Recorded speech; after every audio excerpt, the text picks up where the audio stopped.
distinguished guests, ladies and gentlemen, welcome you to Entrepreneurs Hangout, been powered by the Ibadan Business Hub. How does that sound? Ibadan Business Hub. Come on, let's put our hands together for Ibadan Business Hub. IBH. You know, when you interact with business owners and entrepreneurs from Lagos, from Port Harcourt, and you introduce yourself as an entrepreneur from Ibadan, they look at you like, okay. The first thing that rings in their head is, okay, substandard quality, substandard services, substandard English, substandard everything, which is not supposed to be so. It is wrong. Ibadan is full of blessed people. Ibadan is full of people who know what they are doing. Upwardly mobile, we're multi-talented, we're productive in all the things that we do.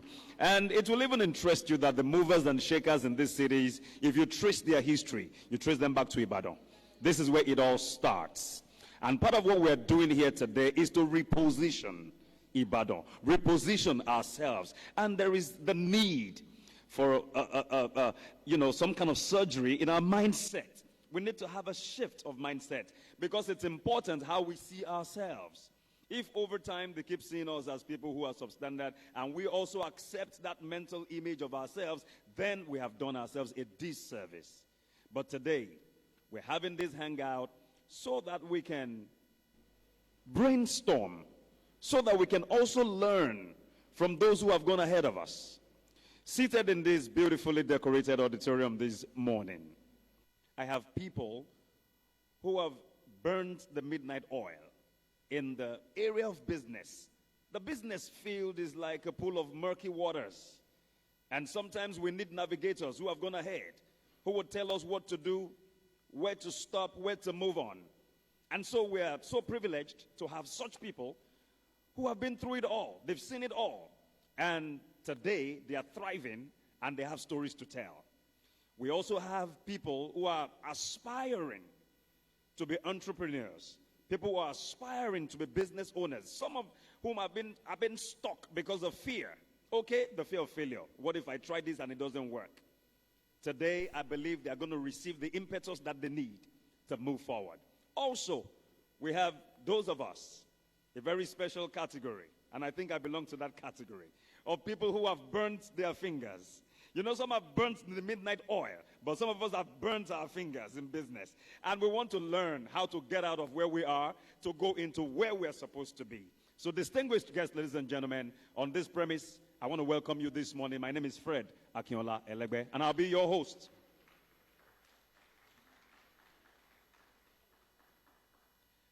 Please permit me to do a very special recognition of some of our guest speakers and personalities that are here who are quite close to IBH, who have been instrumental to the formation of the Ibadan Business Hub. I want to start from my extreme left. There is a grandfather who is clothed in yellow. If you look at his face cap, it's yellow, his t-shirt is yellow. And if you look at him, you probably you mistake him for a teenager. I must tell you, that's a grandfather. He's a veteran broadcaster and currently a consultant to the Wells Radio in Oluyole Estate, Ibadan. Mr. Yomi Davis, please let's make him feel welcome. You're welcome, Grandpa. Next to him is my father, my father. That's the way I introduce him. The very first voice on the FM band of Radio OYO.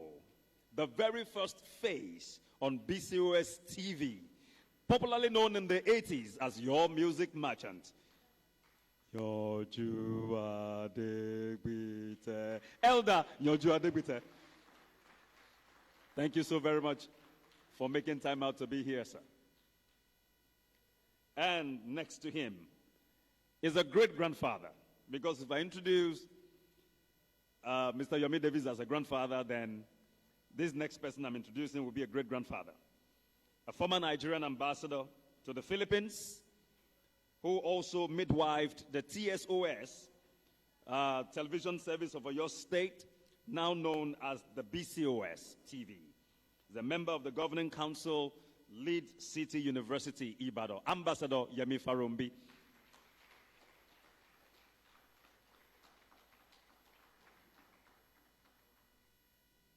All right. And if you move over here to the middle aisle, I have a couple who are also, I believe, playing a key role in these entrepreneurs hangout today. Mr. and Mrs. Shegun Ojeomi, shall please put their hands together for them. Also on that row, I have Mr. Bolahon Yusuf. Shall we please put our hands together for him as well? And as part of the people on the front seat, I have a very dear spiritual and business mentor of mine, Pastor Ayokunle Fatokun, who is the CEO as well. WOC, PAF Radio, and a line of businesses. There's also PAF Pictures. He's a serial entrepreneur. Well, we're glad to have you here, sir. I think Red Bricks also. Okay. I'm also going to introduce very quickly one of our key speakers that will be speaking to us and sharing his journey, sharing his own story with us today.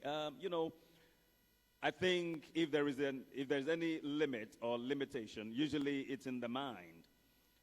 Somebody says, well, I'm a medical student. I don't know how I can find my way into business, or maybe I belong to a particular profession, but I really have a passion for business and I really don't know how to do it. I believe there are people here today that are in that category. You'll be learning a lot from our speakers, and especially from the speaker that I'm going to introduce now. Just as a way of introduction, he's not coming up right away.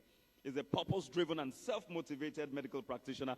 He's got, apart from his MBBS qualification that made him a medical doctor, he's also got an MBA, in business. And today he's doing very well all around the world. I'll do a proper introduction at the time that he wants to come up to speak.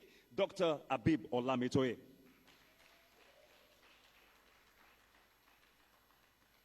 Thank you so very much for making time out to be here, sir. Well, I have a VIP who just stepped in. I don't have the details yet. But the Yalode herself, the Yalode of Ibadan Business Hub, will do that introduction. I know I've met him once, but I don't have the details. And okay, thank you so very much. From the Oyo State House of Assembly, right? Honorable Shiyadisa, thank you so very much for coming. Pardon me. We've met just once. I remember the face, but not the name. Okay. So, for the welcome speech, I'd like to invite the spirit behind Ibadan Business Hub, Iyalode of Ibadan Business Hub, Mrs. Temitope Adelakun. Shall we please make her feel welcome?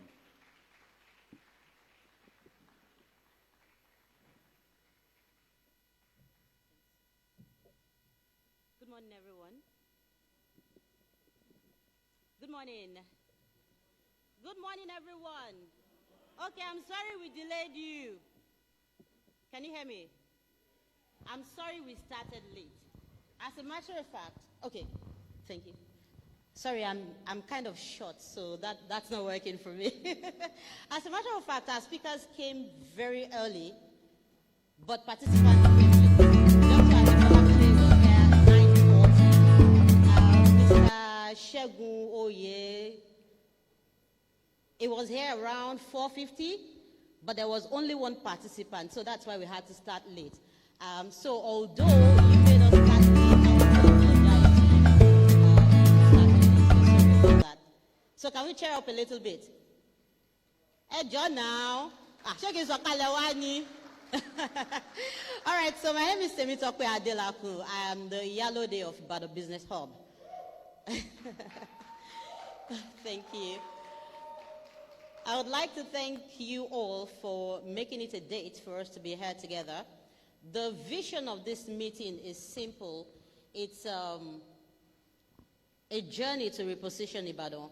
Like our MC explained earlier on, there's a wrong image that is being portrayed about Ibadan, and we need to change it. We need to change the narrative. It's like a brand. We've been branded to be something inferior.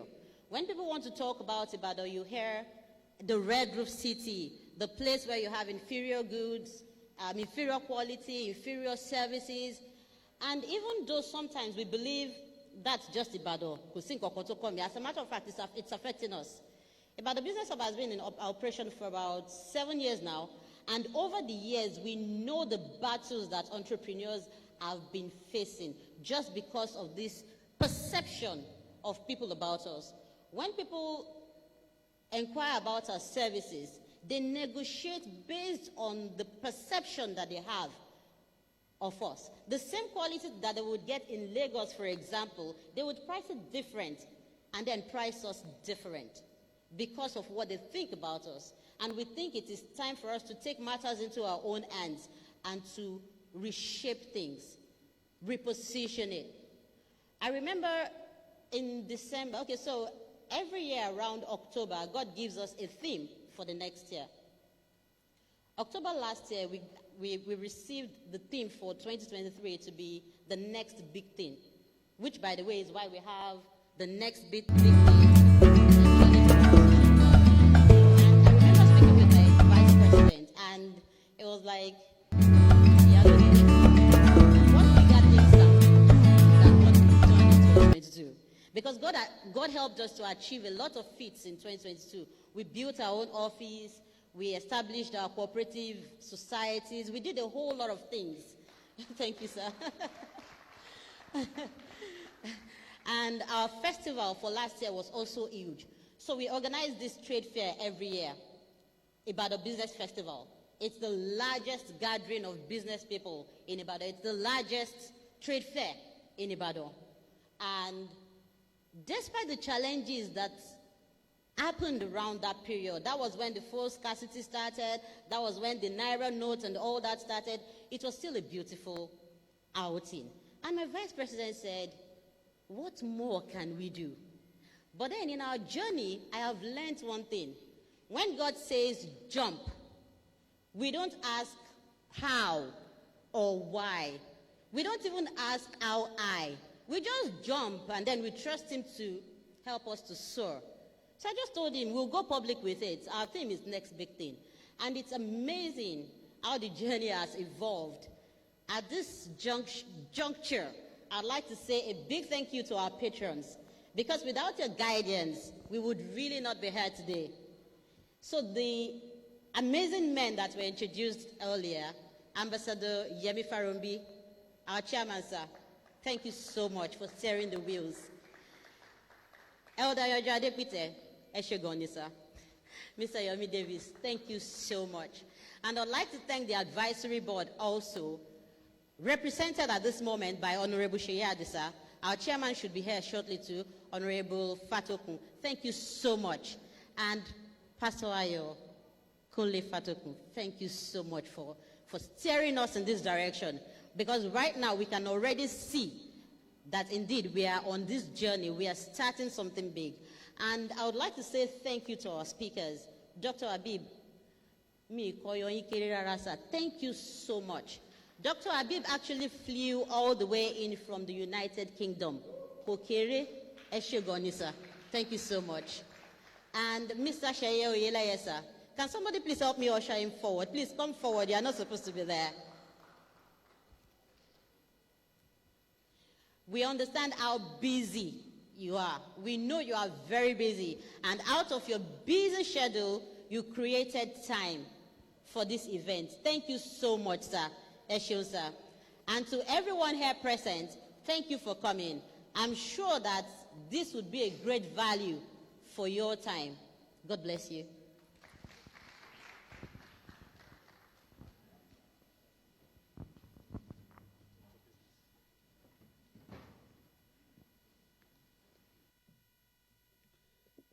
All right. Thank you very much, Mrs. Temitokwe Adelakun, the Yellow Day of Ibadan Business Hub. While I was making my introductions earlier, I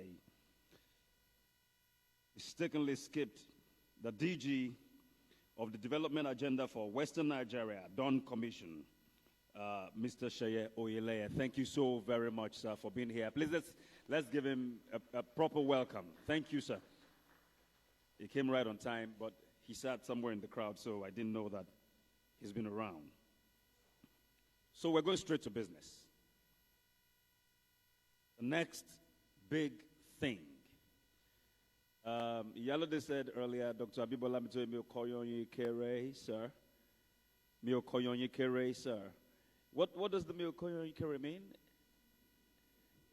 Let me ask your neighbor, say, what does mi okoyonyi kere mean? Is that French? Or is it Spanish? Okay, turn to your neighbor, say, neighbor, mi okoyonyi kere. That means your pounded yam is very big. And I did not cut it small. Permit me. We're going to be listening to the first lecture. And this will come from a medical doctor turned businessman. I was with him, I think, last week. And he said to me, I haven't even practiced medicine in about maybe 8 to 10 years. Thereabout. Yet hospitals are running, businesses are running. I want to know the secret. They said the secret of great men or successful men is in their story. And so we really want to learn. Are we ready to learn? Because we are the next big thing. Turn to your neighbor, say, you are the next big thing. Now, I think you need to affirm that to yourself. I am the next big thing. Now tell your neighbor, say, neighbor, you are sitting next to the next big thing. Is a purpose-driven and self-motivated medical practitioner, a business and thought leader, chairman, CEO, Ibadan Central Hospital, Tolu Medical Center, Lagos, and Academy Suites, Ibadan. He's authored several books on business and finance. These books will actually change your trajectory. It will give you the kind of shift that you need, the kind of boost that you need, whether you are starting as an upcoming entrepreneur or you're already doing well or you've run into some difficulty and you want to navigate the murky waters of business. Distinguished guests, ladies and gentlemen, please let's make Phil welcome our very first speaker on today's occasion, Dr. Abib Olamitoye. We can do better, we can do better, we can do better.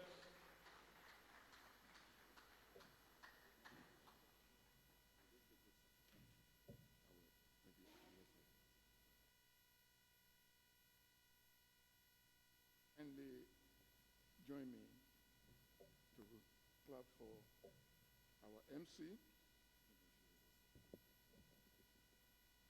Pastor Elegwe. Thank you so much. Thank you so much. Our chairman, sir, Your Excellency, my mentor and big brother, Yonju Adigbite, our Iyalode,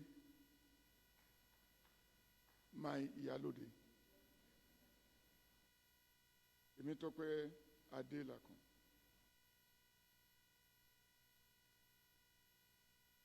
Distinguished members of the high table,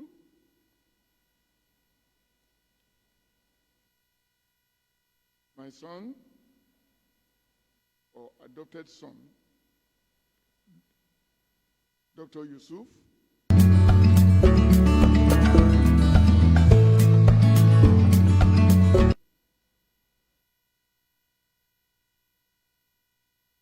ladies and gentlemen, we are all youths, and Ibadan is our home. Last Friday, I was invited to speak about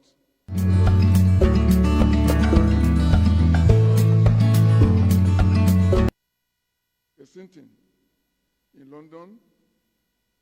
The governor was there, and I was speaking about repositioning Ibadan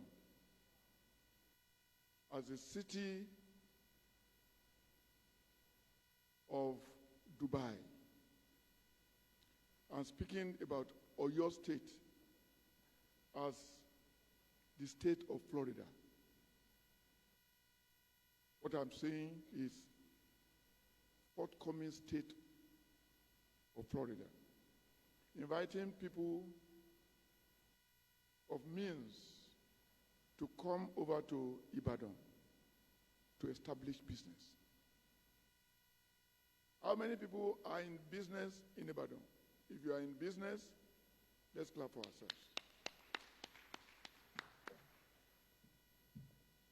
Today happens to be the continuation of that speech of last Friday.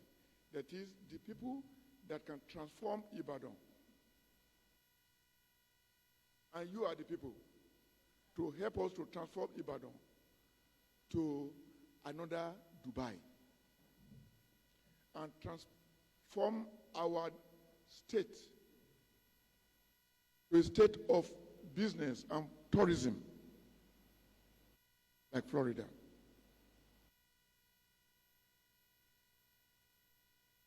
Well, all development is personal development. And that we do not get rich as a group, we get rich individually. So I'll be talking to you individually, personally. Today is not a day to tell you what to do. You are youth. Youth love stories. I'll just explain the story of my life, my trajectory, as if you have come to visit me.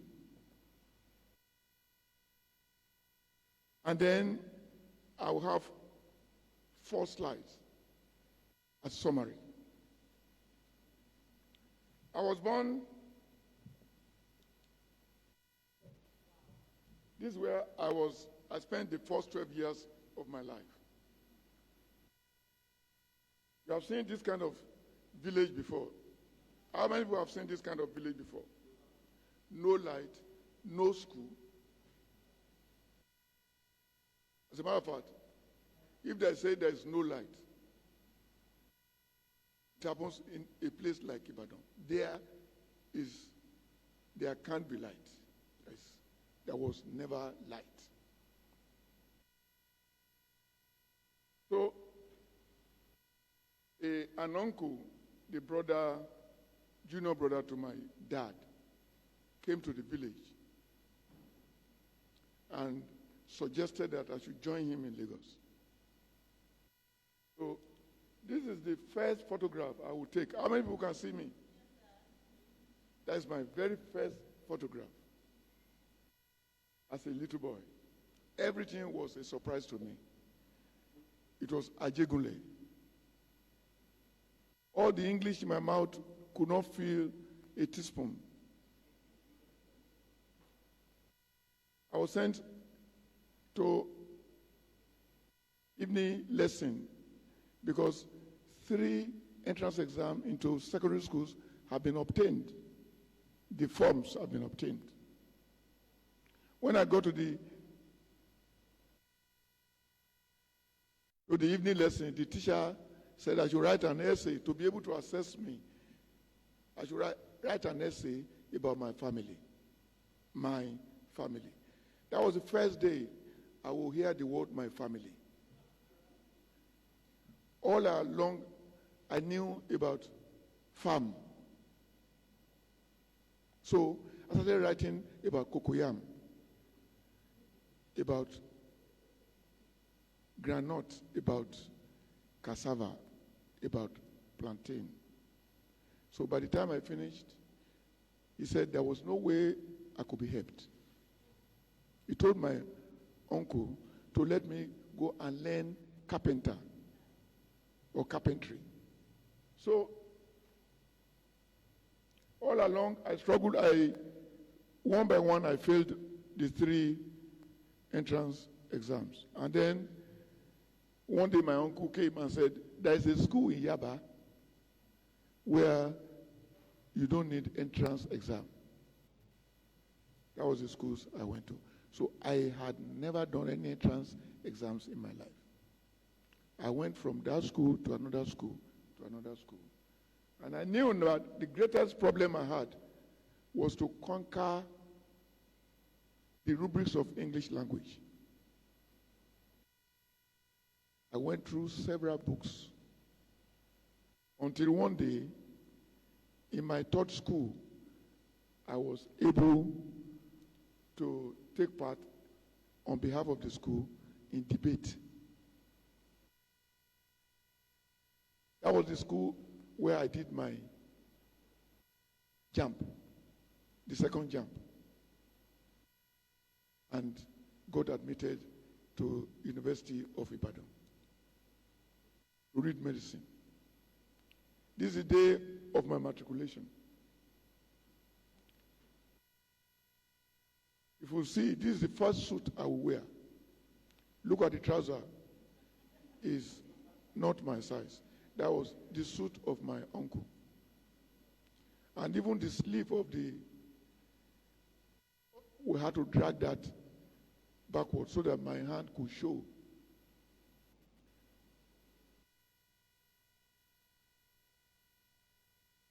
It was around the time of my matriculation that I saw somebody who gave me a book. I said, it will interest me how to win friends and influence people. How many people have read that book? How to win friends. And I must have read that book 30 times. If you are going to live a business life of peace and happiness, you need to understand human nature. I recommend that book. If you have read it, go back and read it again.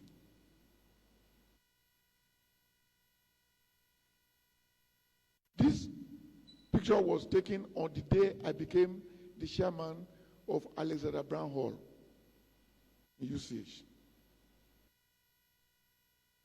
And that was the time I told myself that I will not be a professor. Anything you are going to do, start early. I had read several books, including Think and Grow Rich. How many people have read Think and Grow Rich? If you are interested in business, that is the foremost book you are supposed to read. If you have not read that book, as a matter of fact, it is called the Bible of Billionaires in America. That book, Think and Grow Rich, is as eminent among other books as that. So I made up my mind, and that changed my commitment to the practice of medicine. I said I was going to start a private hospital immediately after school. So I did my house job at the State Hospital, Ijebu-Ode. Think and Grow Rich already told me that the key to becoming prosperous is to practice frugality, to learn how to save. So I began.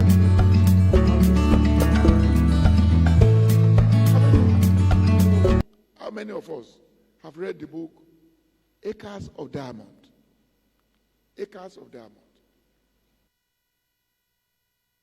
I can confirm to you that if you have not read that book, in all likeliness, you don't know how to save. We come here to tell ourselves the truth, the whole truth, and nothing but the truth. The purpose of me coming here is to leverage your thinking and mindset about the path of true prosperity and the creation of happiness. If we are going to do business and succeed, you are going to learn how to save. It's different from what people habitually do. What do? They save and save and save, and then they unsave. So I was able to save enough money. My New Year resolution was to own a car and thereby become the first Olamitoye to have a car. One of the sacrifices I had to take was to ban myself from the interior of any taxi. I did not take any taxi, even though trekking distance between my house, the doctor's quarters in Igbeba, and the state hospital is 1 hour. I trekked for 9 months. People that saw me, that I appeared then to have allergy for taxi, they changed my name within 90 days from Dr. Olamitoye to Dr. Oluri, because they always saw that I was on the road. And when I saw people queuing for taxi, I zoomed past them. I will get up 1 hour earlier. I will read books on how to save. One other book I can recommend is Instant Millionaire.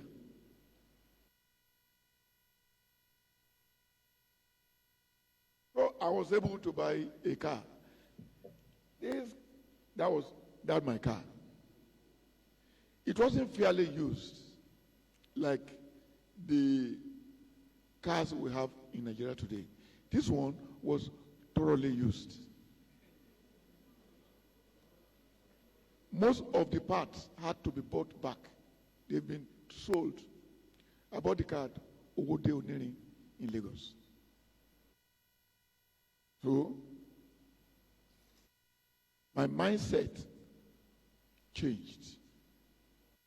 So, I did my house job in Oyo State. So, I was posted to the then Ejibo local government that is now in Osun State. So, immediately after my passing out parade, I was ready. Success is about confidence. Confidence. And what gives confidence? Two major things. One, learning. When you learn about business, you become more confident. You appear to have experience. Some people have 15 years experience about a business because they've been reading for 1 whole year about how to start that kind of business. Therefore, they have confidence. Then saving will let you have confidence. It will allow you to have money.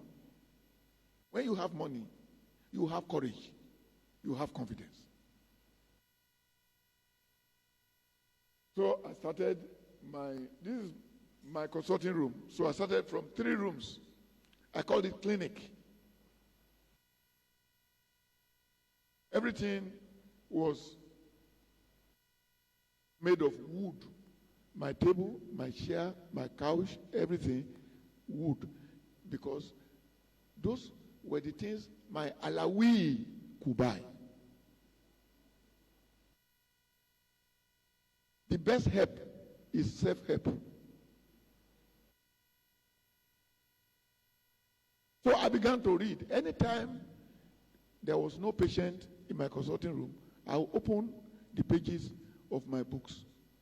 How to think big, how to succeed, how to prepare to prosper. How all those how-to books were the books I was reading. So during the first year, the hospital, you can see that my car, my NYC car, I already changed the color from white to blue because it was always dirty. So the blue will hide some of the dirt. So that was the school, the hospital. We had to take that portion because the other portion were unsightly. You understand? So this was taken during the first anniversary after 1 year. So there's something they call Kaizen. Kaizen, if you are going to practice entrepreneurship, you must understand Kaizen. It is what has transformed industries in China. It started in Japan by Toyota. Kaizen means good change. What it actually means is continuous incremental improvement, meaning that improvement on the outside starts with improvement on the inside. You have to read every day about what you are doing. As you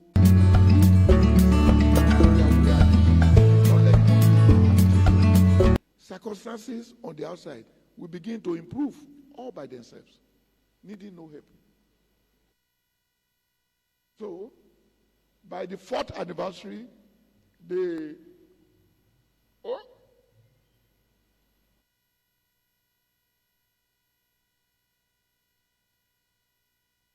something is missing.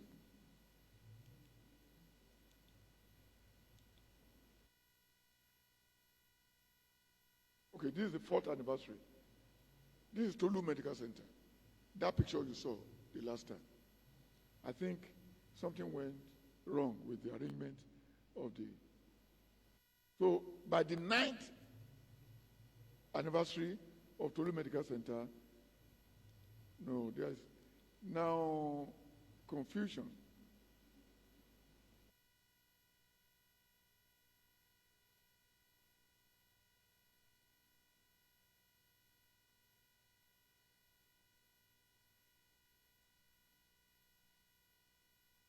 Where's my phone? Because it's important to follow.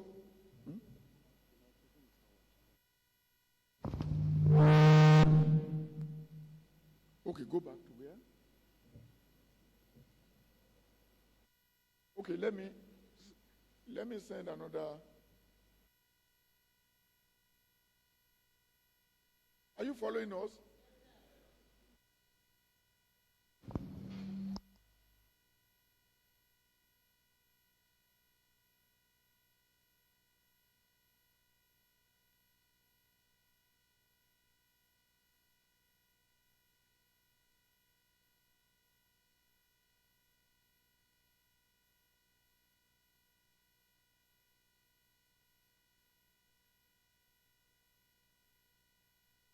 Pictures I have that I sent is different from the picture that we are seeing.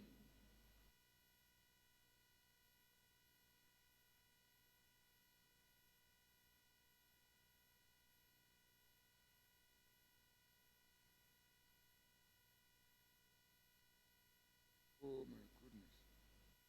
Oh my goodness.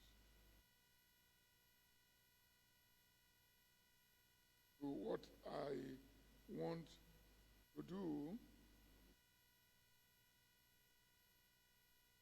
will be the possibility of sending another picture, another PowerPoint that could show the chronological order of the trajectory so that patience, which is an important aspect, component of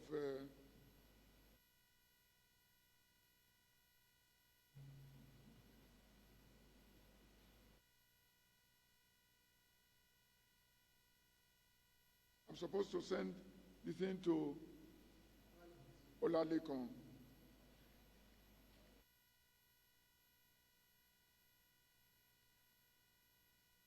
So I've sent another one. This is the one you will now use. Then we can move on as quickly as possible.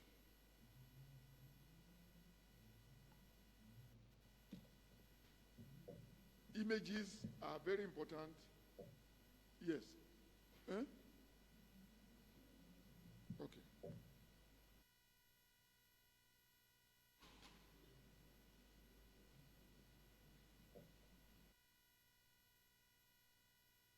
There are two pillars of prosperity.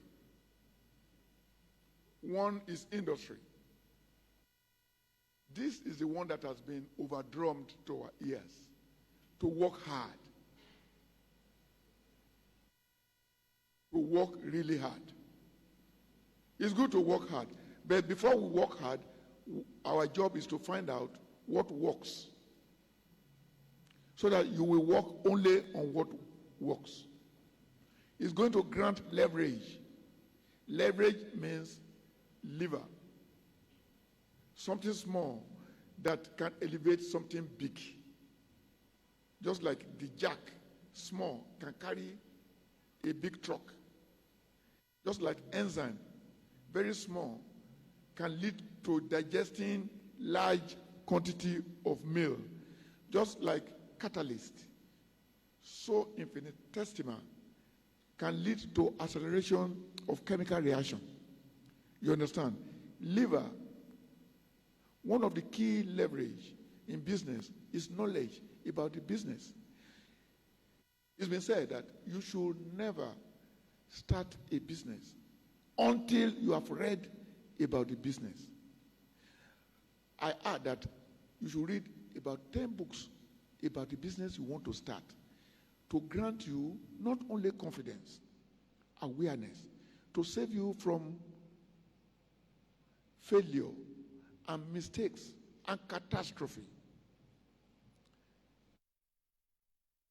When you read books, you generate. As a matter of fact, I always say that there are two things that you get. Okay.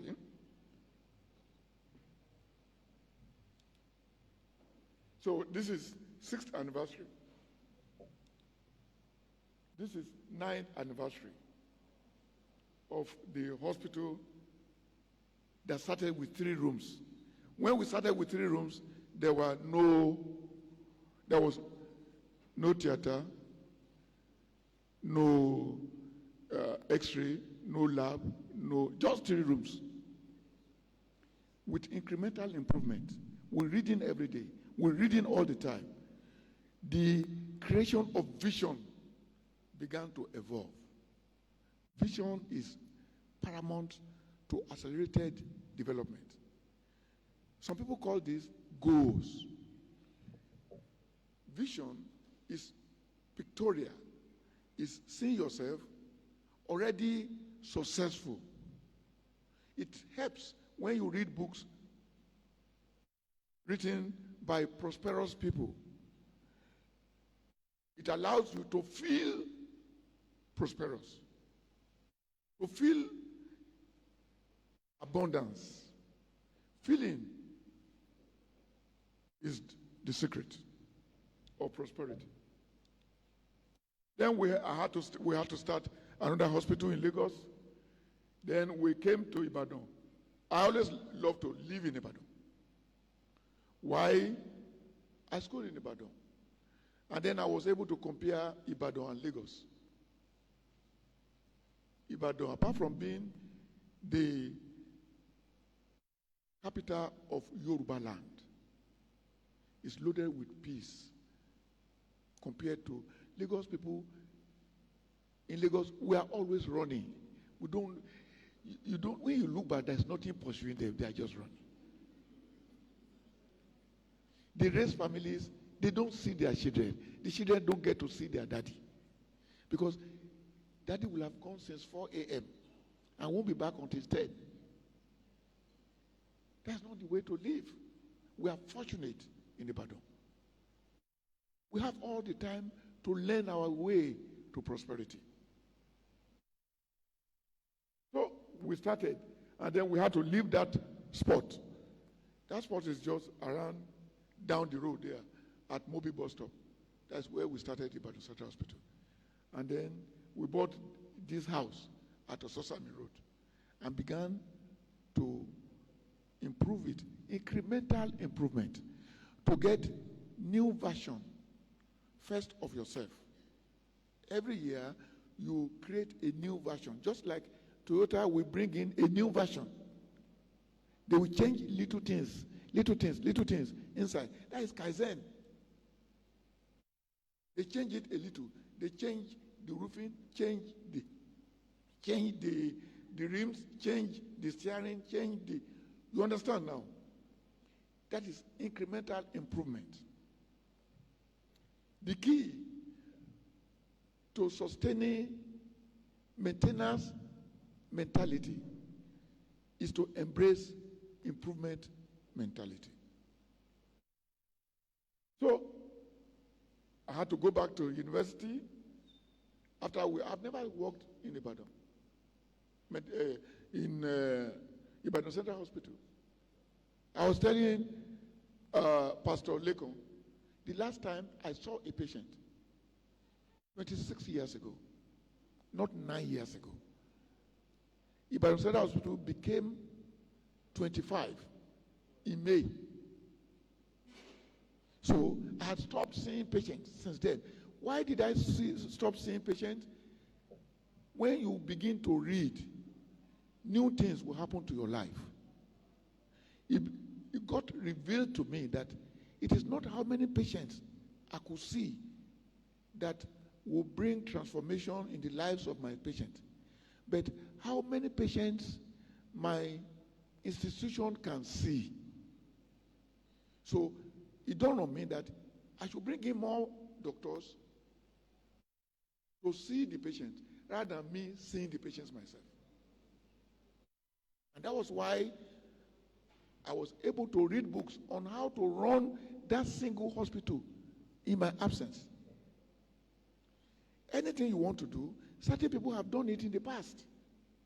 Instead of you trying to do it, some of them have written books on how to do it.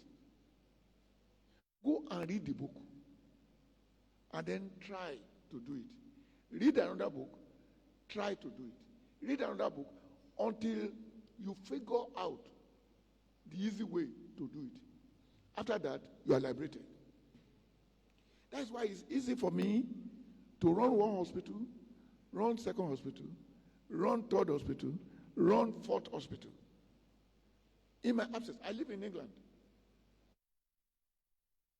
You understand? Not because of Japa. So, I relocated in year 2000 when I finished my MBA. I spent 2 years at home. Of course, I work. My wife was working. I was walking. I was trekking. You understand? And I was always listening to audio tapes, Brian Tracy. I listened to all the tapes of Brian Tracy, listened to several other cassettes written by many entrepreneurs, made by many entrepreneurs. I did that for 2 years. After that, I started my first shop in Southeast London. Of course, there was nothing I was not selling. If you enter the shop, you will see something to buy. So we did everything to make people enter the shop. And because I had read about running businesses in London, within 9 months, it was the busiest shop on Rye Lane. Within 9 months. So it granted me tremendous advantage. Me that just came to join them. Because I had read about them and I had read what they did not know. It allowed me to think about marketing the shop and creating branding. You can feel Saeed Balogun came around. I sponsored several Nollywood stars at that time because I was a major distributor of their CDs. Those were the times CDs were coming to replace cassettes, those big cassettes. Now CDs, nobody talks about CDs. It's just everything YouTube and all those other things. So I came back in year 2006. I started 110 Academy. How many people have heard about 110 Academy before? 110 Academy. How many people have attended our seminars in 110 Academy? Yes. I started to coach people how to become billionaires. If we are going to rebrand Ibadan Business Hub, then the youth must be thinking about becoming billionaires. If we have more billionaires in Ibadan than in Lagos, which is eminently possible, which is possible by increasing awareness and consciousness about what goal we have set for ourselves. If to become a billionaire is to trek to Lagos, it might take time, but you get there. It will always take time, but you get there. If you don't stop on the way. The problem is that people stop on the way. That's why we have more millionaires than billionaires. The billionaires keep moving. The millionaires become suddenly, precociously contented. That is the trouble. Okay, we started teaching this. Today we have branches in Lagos, in Abeokuta, and in Ibadan. And then we have raised many successful entrepreneurs. The facilitator, we have facilitators among those who, now that I live in England, the thing had to continue. The people who have grown now become facilitators to show the people that are coming how to do it, because they too have made it. So Dr. Yusuf is the facilitator for the Lagos group held at Allen Avenue, Lagos.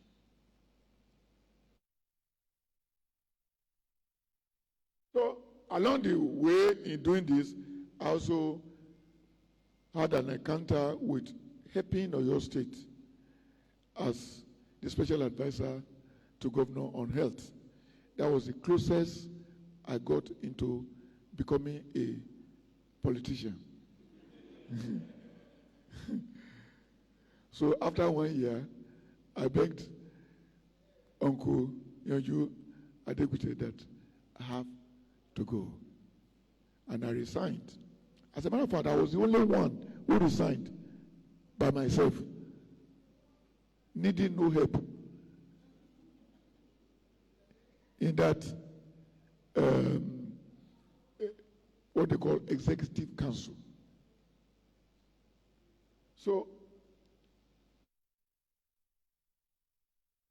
I also served in many capacities as the president of Ibadan College of Medicine Alumni Association worldwide.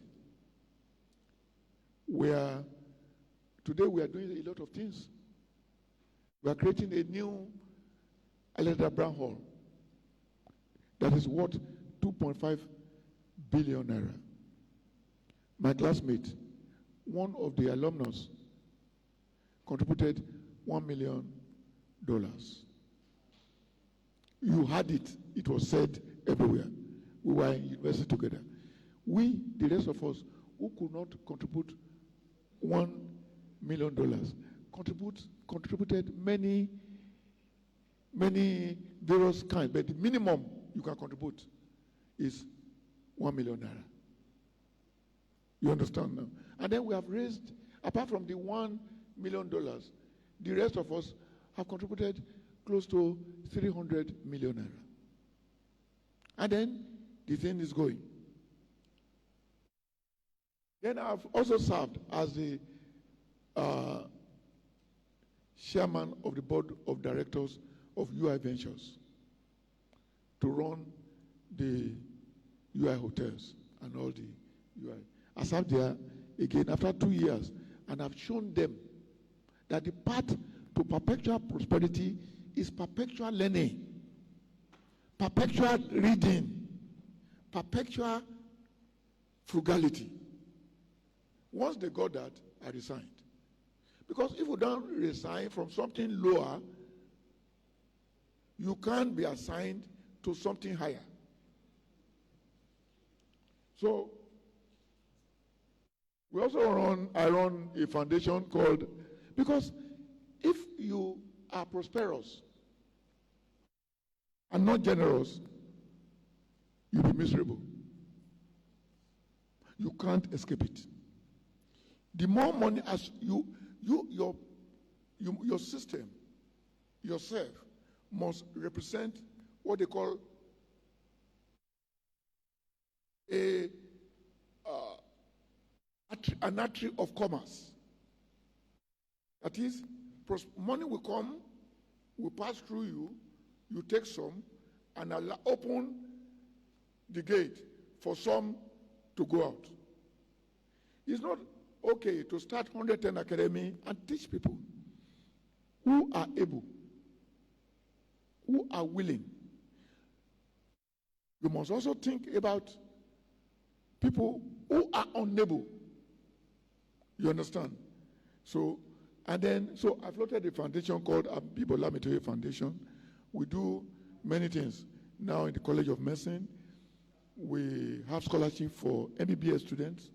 We have prize for 11 graduating students in various courses, 11 courses.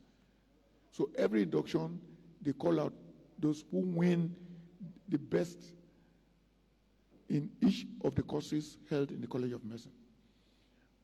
Habib Olamitoye has a word in usage called Habib Olamitoye Foundation Word, formerly called Southwest 3. We fund that word from the profits of all the organizations we run. So we kept improving Ibadan Central Hospital. Now it looks like this. Appears tall, but it's wider than this. Then this is Ife Road, Ibadan Central Hospital. Still Ibadan Central Hospital. The Tolu Medical Center, we told you, today is still the busiest private hospital in Ajigule.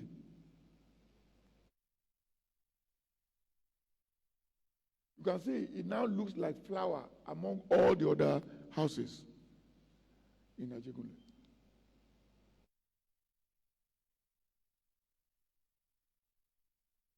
So we started the Ibadan Central Hospital.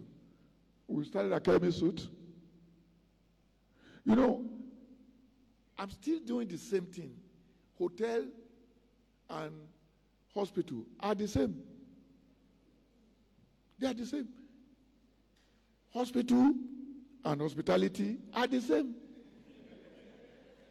So one of the cardinal rule in business is stick to one industry first. Stick to, bite the industry until it screams before you start going to other things. Because the learning curve you already have will become usable in all the subsequent branches that you operate.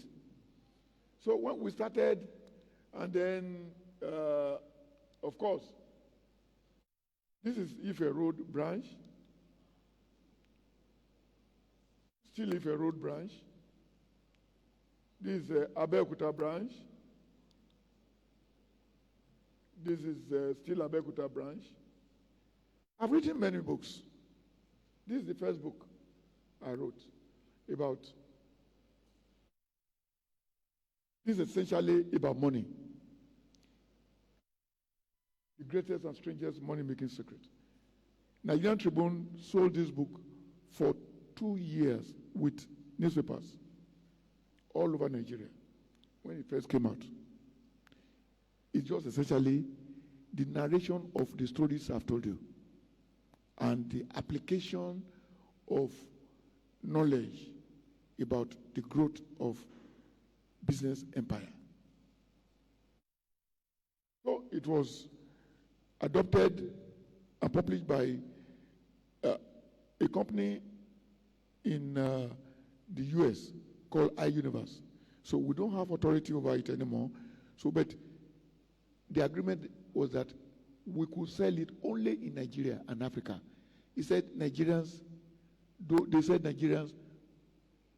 read books. So we now have Nigerian version, which is what I want my child to know about money. It's essentially the same thing inside. How many people have read this book? Let me see your hands. Okay, if you read books every day about business, let me see your hands.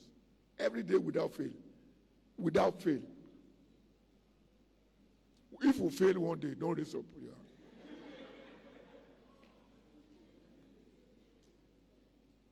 You see,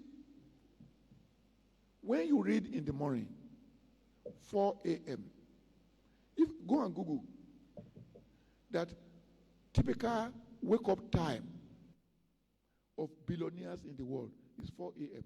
Google will tell you. These are little. If you want to become a billionaire, your mindset must mimic those of billionaires. You understand now? You must finally be ready and serious about becoming a billionaire. I've tasted poverty plentier than you have tasted. I've also tasted a little bit of opulence. I come out here to tell you that prosperity is better than poverty. And to recommend to you to consciously adopt the pathway that leads to prosperity. And to think about getting to the end of the race, which is becoming a billionaire. And to tell you about one secret, that once you are already rich, it's easier to be rich, to be richer. If you are wealthy, it's a lot more easier to become more wealthier. But it's very difficult to cross from poverty to prosperity. You understand? But once you cross the line, then momentum will take you all the way to the top. Just keep doing the same thing. When you read early in the morning, your awareness, the frequency at which you vibrate will improve. Your level of motivation and mental energy will come up. So it's easier for you to rapidly see the solution of the problem you created yesterday, especially yesterday afternoon and evening. Because as you go, you write down new things. And then you now discover that you now have a clue to what you could not solve yesterday. That's why you have to be reading every morning. By 2 o'clock, your energy level has gone down. That's why when a decision is to be made after 2, tell the person that, let me sleep over it. Don't make important decision in the evening. The best time to make important decision is immediately after you have finished reading the early morning books or during the process. You'll be guided as to what to do. So that is why reading comes as an enzyme to decision making.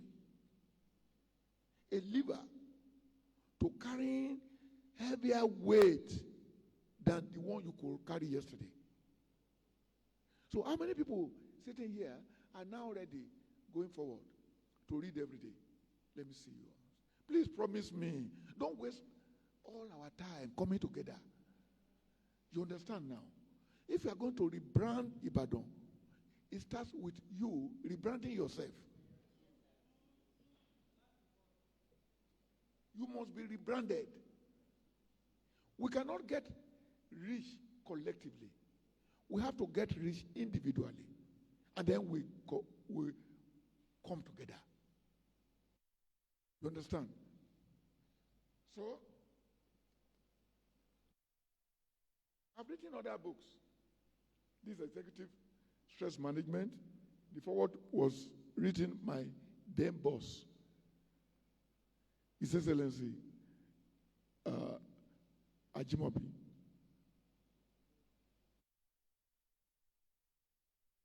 These are the basic things you need to know about entrepreneurship. The key things, basic entrepreneurship skills. You don't need too many skills. You just need key skills in key result areas. And once you master that, the rest is history. And then you keep mastering that. I have given speeches to many places where doctors are cited. Doctors are not rich. Even those who start private hospitals, very few of them are rich. They don't have money. Many of them cannot leave that singular hospital. They stay there until all their teeth pull off one by one. This is the kind of thing to escape by learning how to grow new generation of doctors, how to bring them together, hire them. We have 15 doctors in our 4 hospitals. They live inside the hospitals. We always have doctors. Most of our doctors don't want to run away from Nigeria. There's hope in Nigeria. There's hope in Nigeria. And then I always say that the best place for a Nigerian to become wealthy and happy is in Nigeria. I've since sold my shop in London. I live in London now. I work in Nigeria. I don't run shops. I don't run anything in London anymore. Because I realize that when you make all the money, government will come and use a knife and cut it into 2 halves and give you half. You understand? Maybe if you pay tax of 10%, 15% maximum in Nigeria, you pay tax of 50%, sometimes 60%. And it's 9 years imprisonment if you are reluctant to pay tax. You must want to pay tax. So, if I'm going to start another business, where? Nigeria. So I wrote a book for doctors. Doctor and his money. Money in marriage. We discovered that if there is no money in marriage, there is nothing in marriage. You understand? There's nothing. The only thing you will get in a marriage without money is divorce. Because they will not be able to understand. There's nothing as good as mutual enjoyment. To have all the things. When there's no money, they blame each other. So I read how to cure that. I wrote a book on that. Money is not what you pursue. It's something you attract. By becoming attractive to money. How to get attracted to money? Through affirmations. How many people have heard about affirmation before? Affirmations. Through goal setting. Through thinking about money. You become what you think about. How to learn how to think about money all the time. I wrote a book about that. I also wrote a book on growing money trees. Money grows just like seeds. You have it, you plant it, you water it, and water it. All by itself, it grows. Anything you start grows. That's why we always advise people not to start telling lies. Soon it will grow.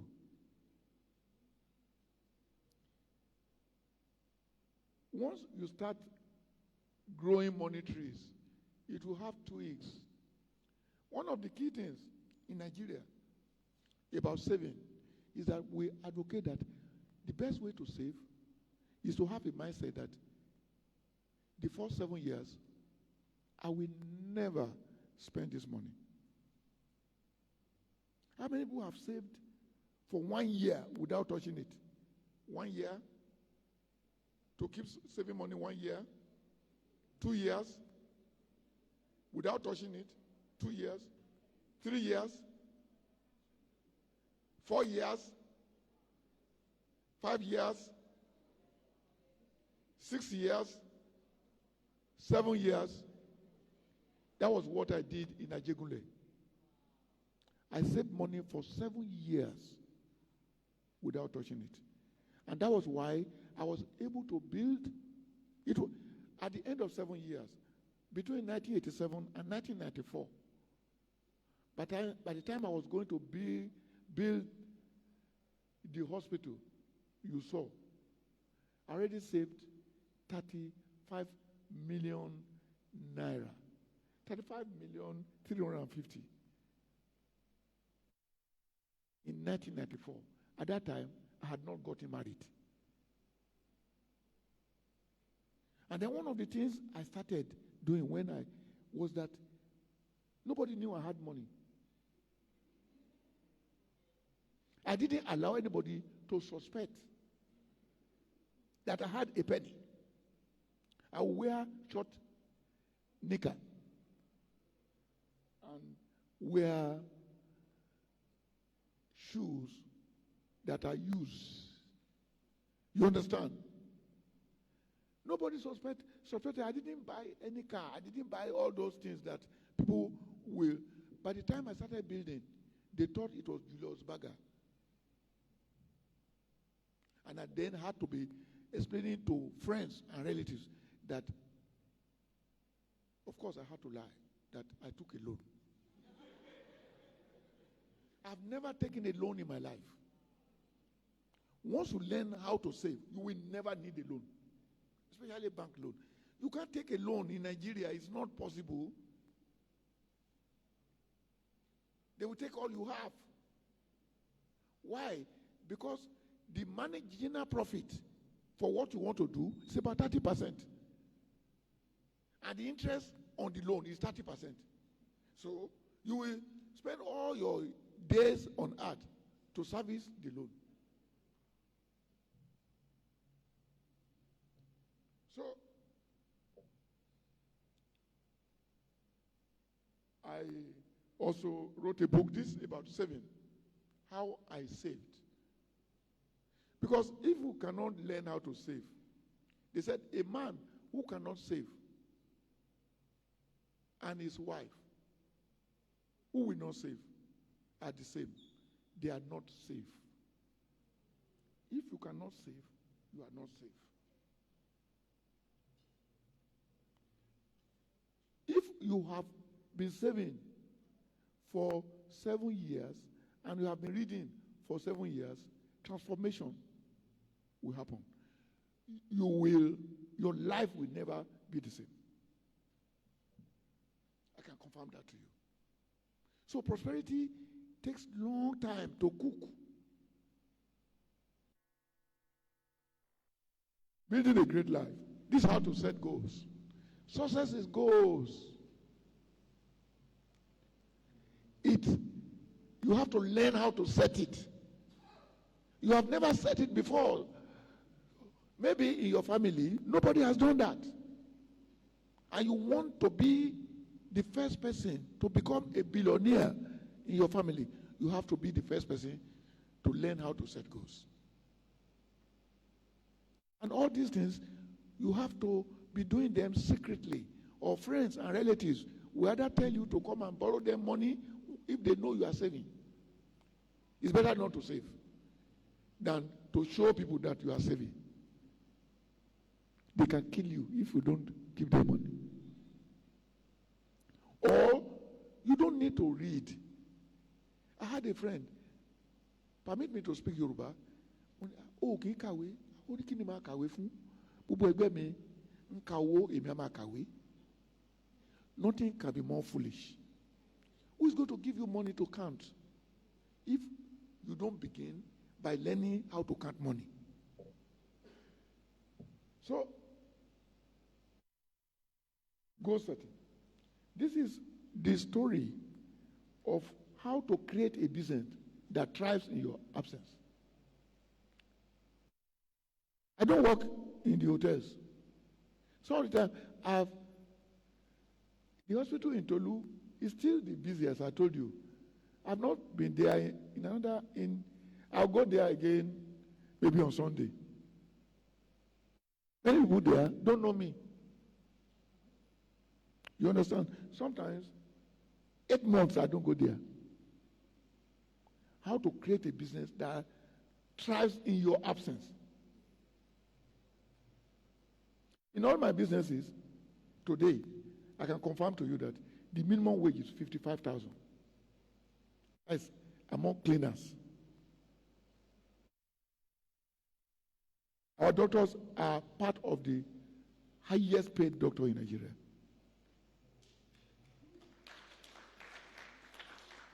Because of the basic, apart from the basic salary. And then there's no, you can ask, in all our organizations, we do what they call profit sharing. Once they will say we have, this is the amount we made as profit in each of the organization.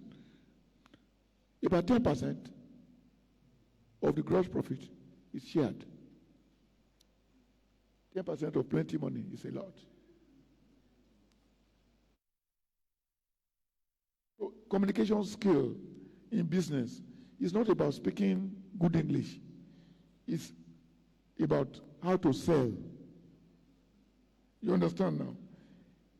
It requires learning about how to negotiate, how to conduct effective meeting. Effective meeting. These are in the book. People have done them in the past. And a lot of people have become experts and they have written books. This is the first of my book to become a bestseller on Amazon. #1 bestseller. 30 Laws of Money. And incidentally, the foreword was written by our current president, His Excellency Ahmed Bola Tinubu. What to do when business is bad? This is essentially about marketing. These are golden nuggets that we share in many groups. This is how to run a profitable business in a depressed economy. If the economy is good, it's easy to run business. If it's depressed, you have to learn a new skill. When I was the president of Ibadan College of Medicine Alumni Association Worldwide, I wrote a book on how to achieve financial independence for the College of Medicine. I shared copies. Actually, I produced 1,000 copies, sent to the office of the Vice Chancellor, the Provost, all the departments in College of Medicine. And we still use the content up to today, even though I'm no longer the president. The current president was my teacher and professor in school. When I was in school, Professor Otoloni was my O&G professor. When he's coming, I have to lie down. You understand? Because in our profession, Our teacher is our God. And then, of course, wise people said, my predecessor in office. Because he would not know how to address maybe his son.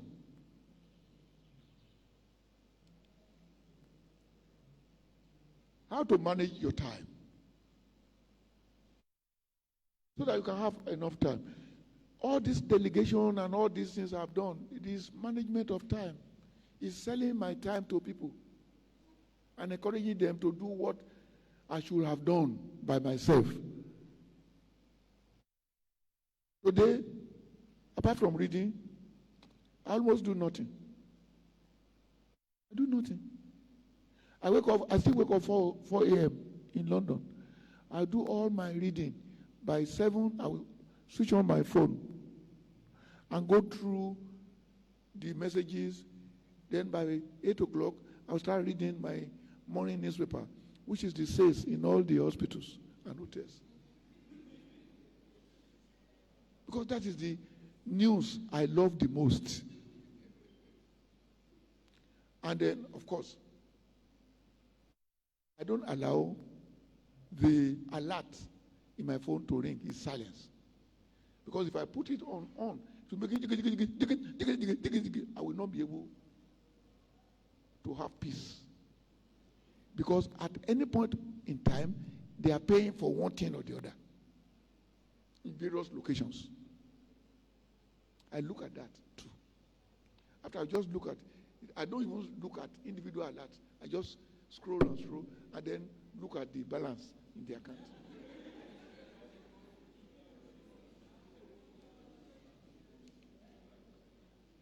So, because I run many what I can call empires, because there are many businesses, so I wrote a book, Building an Enduring Business Empire. Legitimate way to becoming a billionaire was another title. This is introductory book to people who join 110 Academy.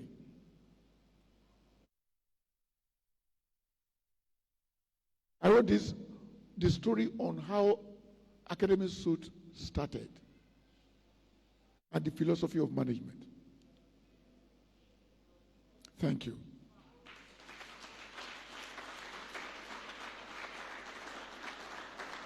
Thank you. Thank you. Thank you. Thank you so much. Please be seated. Before the question and answer, I will take 5 minutes of your time to run through this summary.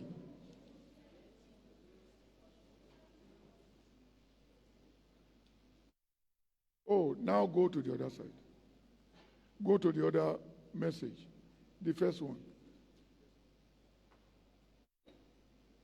So this is the first part of the question and answer. That is summary.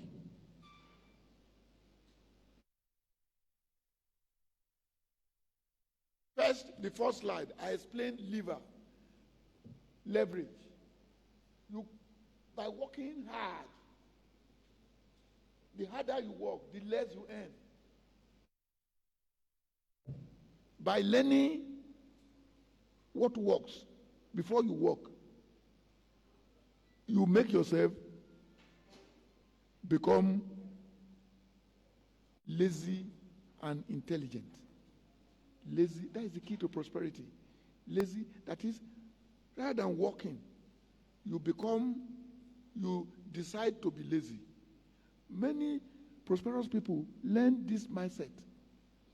The more you read, the less your physical dexterity becomes. Dangote cannot carry cement. How many people know? Certain people deliberately choose to become so lazy by learning and learning. Once the neurons are activated all the time, the muscle will become weaker and weaker. Rich people can carry heavy weight. So The key is, how can I become lazy and intelligent? Management of time, working on priorities, only on priorities. You understand now? By finding out the things that work and concentrate on that, and encourage other people to concentrate on other areas. So, okay, this is the second one. Okay.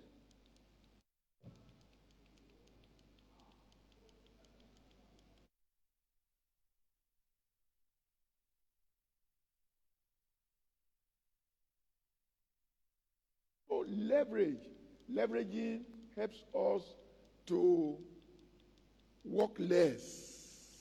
That's what they call Pareto principle. How many people know Pareto principle? That is 80% of your result, 20% of your result come from, or 80% come from 20% of activities that you do.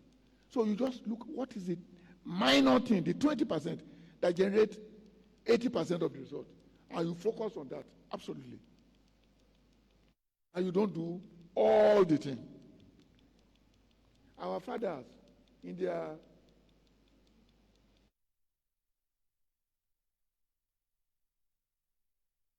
that is, use book work to learn your path to prosperity. Learning lets you know about goals, lets you know about saving. When you are saving, think about investing. As a matter of fact, reading will remind you that just by saving, you need to invest your savings. And then opportunities will be coming. If you are saving, if you lose one opportunity, another one will come. He said, opportunities are like buses. If you miss one, another one will come. That is only possible if you are learning all the time and if you are saving all the time. If you are working for another person, only two benefits you must have in mind. One, experience. Two, what you can save from your salary. Those are the two things that will save your life. So, the key is to invest in yourself. Read books only about what you want. Don't just read books. Don't read newspapers. I've never, unless I'm inside the newspaper, you will never see me reading it. And you won't know that I don't read newspaper because it will not show in my body. Newspapers will tell you about what you don't want. Accident, rape, murder, and all those things that ruin your hope and happiness. Before you invest, you will have to investigate. And you investigate inside books. And you have to read titles that promise what you want. When you are reading a book, you can't be reading books about romance and it will tell you how to be prosperous. As a matter of fact, when you have plenty of money, you don't need books about romance. You understand now? Kaizen, whether you are a man or a woman, because men these days don't want ladies who become liabilities. As a woman, you must have money of your own. You must generate prosperity of your own. I've told you about Kaizen. I've told you about the value of reading early in the morning. I've told you that when you have knowledge, you will have courage and confidence. I've told you that confidence begets business success. I've told you about savings. That is to live below your means. And if you are going to save, save first. Spend the rest. And invest only in asset, not liability. A car is a liability. The house you live in is a liability. But if you buy a house, I often tell people, when they say, go into real estate, I tell you, I confess, I'm in real estate. They say, where? I said, I build houses. They say, where? The hotel is a house. I rent the rooms. It's just that my tenant pay every day. You understand? I let them stay inside the place. In the morning, 12 o'clock the following morning, the money of yesterday has expired. So they have to pay another day. You understand now? So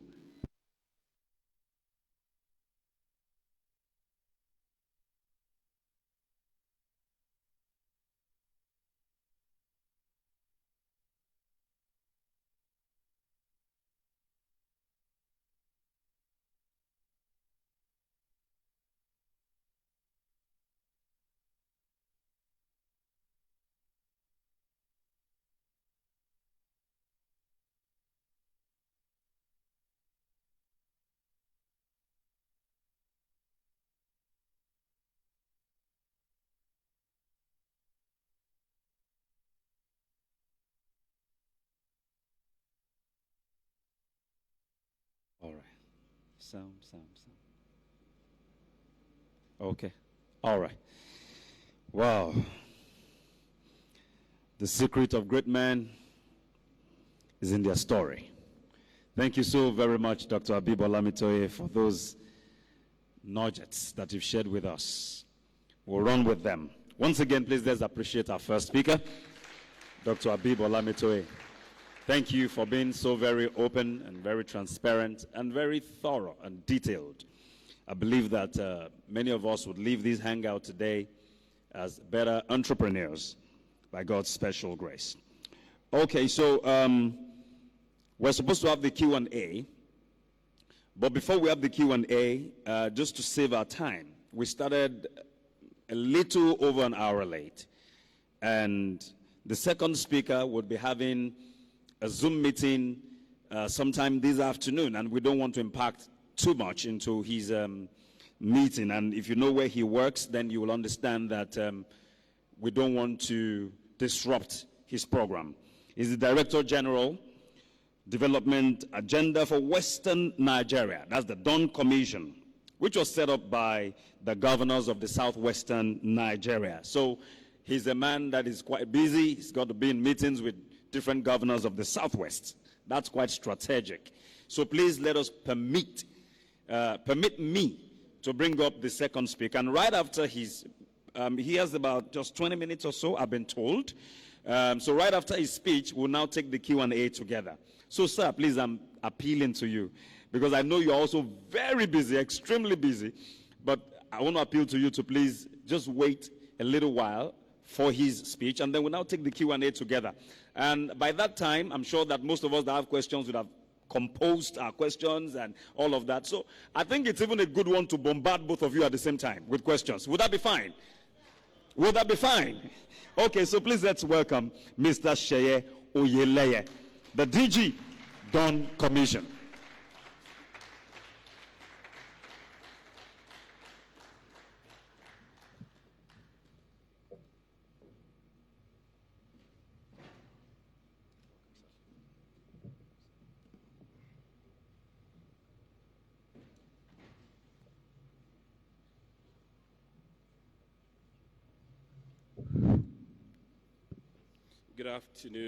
Good afternoon, distinguished audience. It is a pleasure to stand before you. I got the invite about 4 weeks ago, and the moment Uncle Yoju reached out to me, I didn't allow him to finish. I just said, "Hey, so no, I think I was in London when he called me, and I said, I'll be back, and I'll be there. It was even later that I was telling me about the topic. I accepted even before understanding the topic. Because when it comes to Ibadan has also been my own life over the years, and it's always a pleasure when an opportunity like this arises to interact. And I'm glad to have listened. It's not my first time of listening to him, maybe the third time, but anytime he speaks and he shares his knowledge and experience, I find it extremely inspiring. And there's no day he says, I listen to him, that you don't go out again with a new thing from him. Thank you, sir. And thank you for always accepting to share your knowledge. For him, no audience is too small. Before standing on existing protocols, I would like to say good afternoon to our father here, Ambassador Yemi Farombi. Thank you, sir. And also, Uncle Yojo Adibite, thank you very much for the invite. I love Ibadan. I say that all the time. And after that very serious admonition and lecture, I felt I should start. I have 20 minutes, I've been told. I will try to stay within that 20 minutes. I have something here I want to do.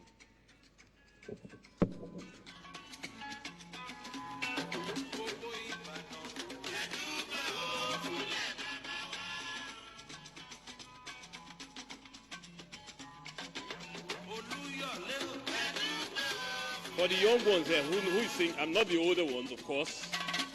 I'm sure you don't even know.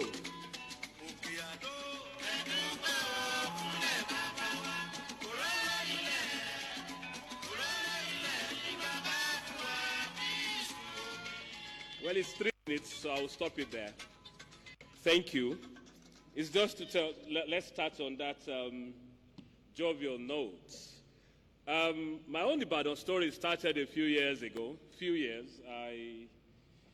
I grew up in Ibadan. I wasn't born in Ibadan. In fact, I wasn't born anywhere near Nigeria. I was born so far away. But I did parts of my primary school here in Ibadan. Like a year and a half or two at the then Alafia Nursery Primary School in Mokola. It no longer exists. It was founded by the late Mrs. J.E. Bolariwa. Then I proceeded to Loyola College in Ibadan. I'm sure, who knows Loyola here? Or did anyone go to Loyola here? Up Loyo. So I went to Loyola College. I grew up here. I was telling someone a week ago in my office that my memories of Ibadan, very sweet memories. I remember the Sundays that my late dad will take us to Premier Hotel every Sunday religiously. He never went to church, but my mother took us to church, so, of course. But once we come back, lunch was always at Premier Hotel in those days. From Loyola, with my friends, we would sneak also to Coco Dome to swim in those days.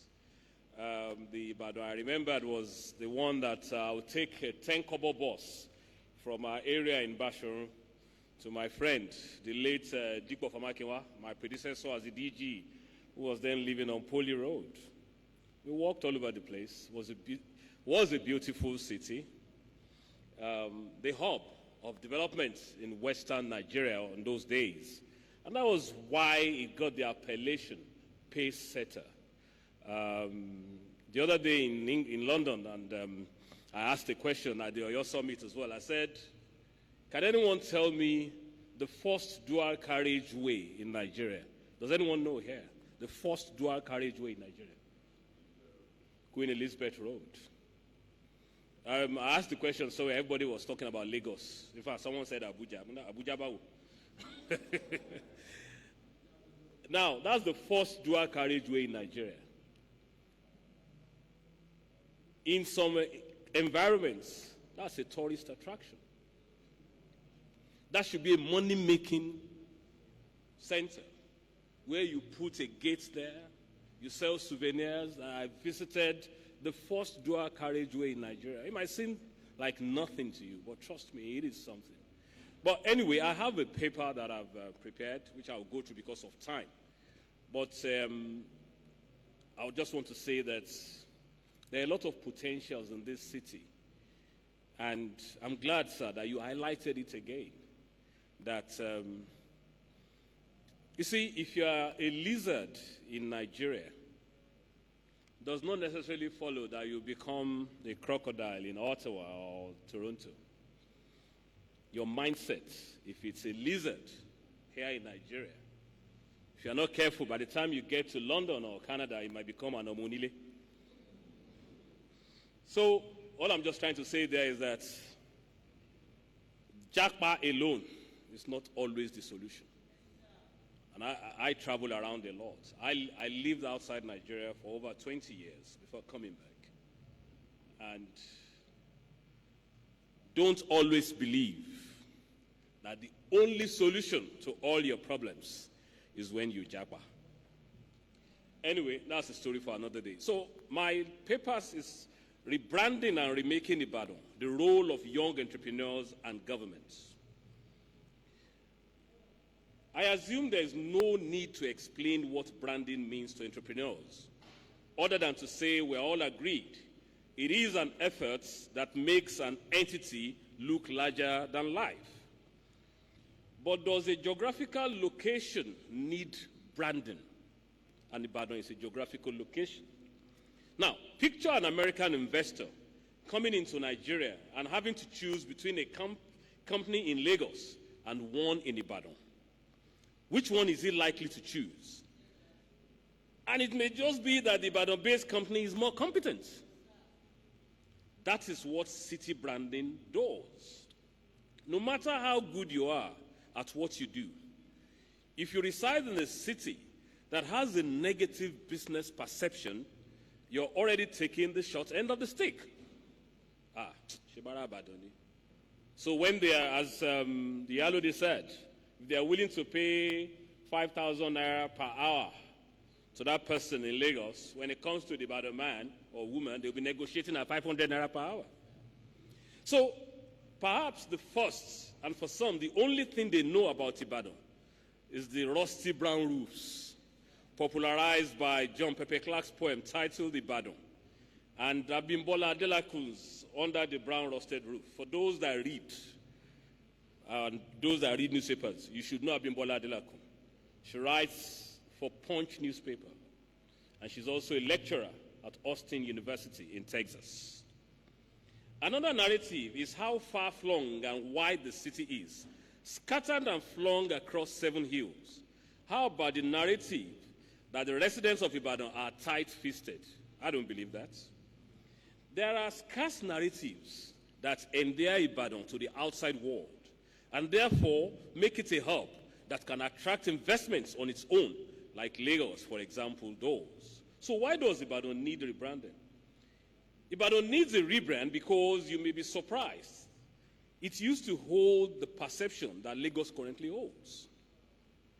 My parents relocated from Lagos. I think I was about 7 or 8, because about 7 or 8. We relocated to Ibadan from Lagos.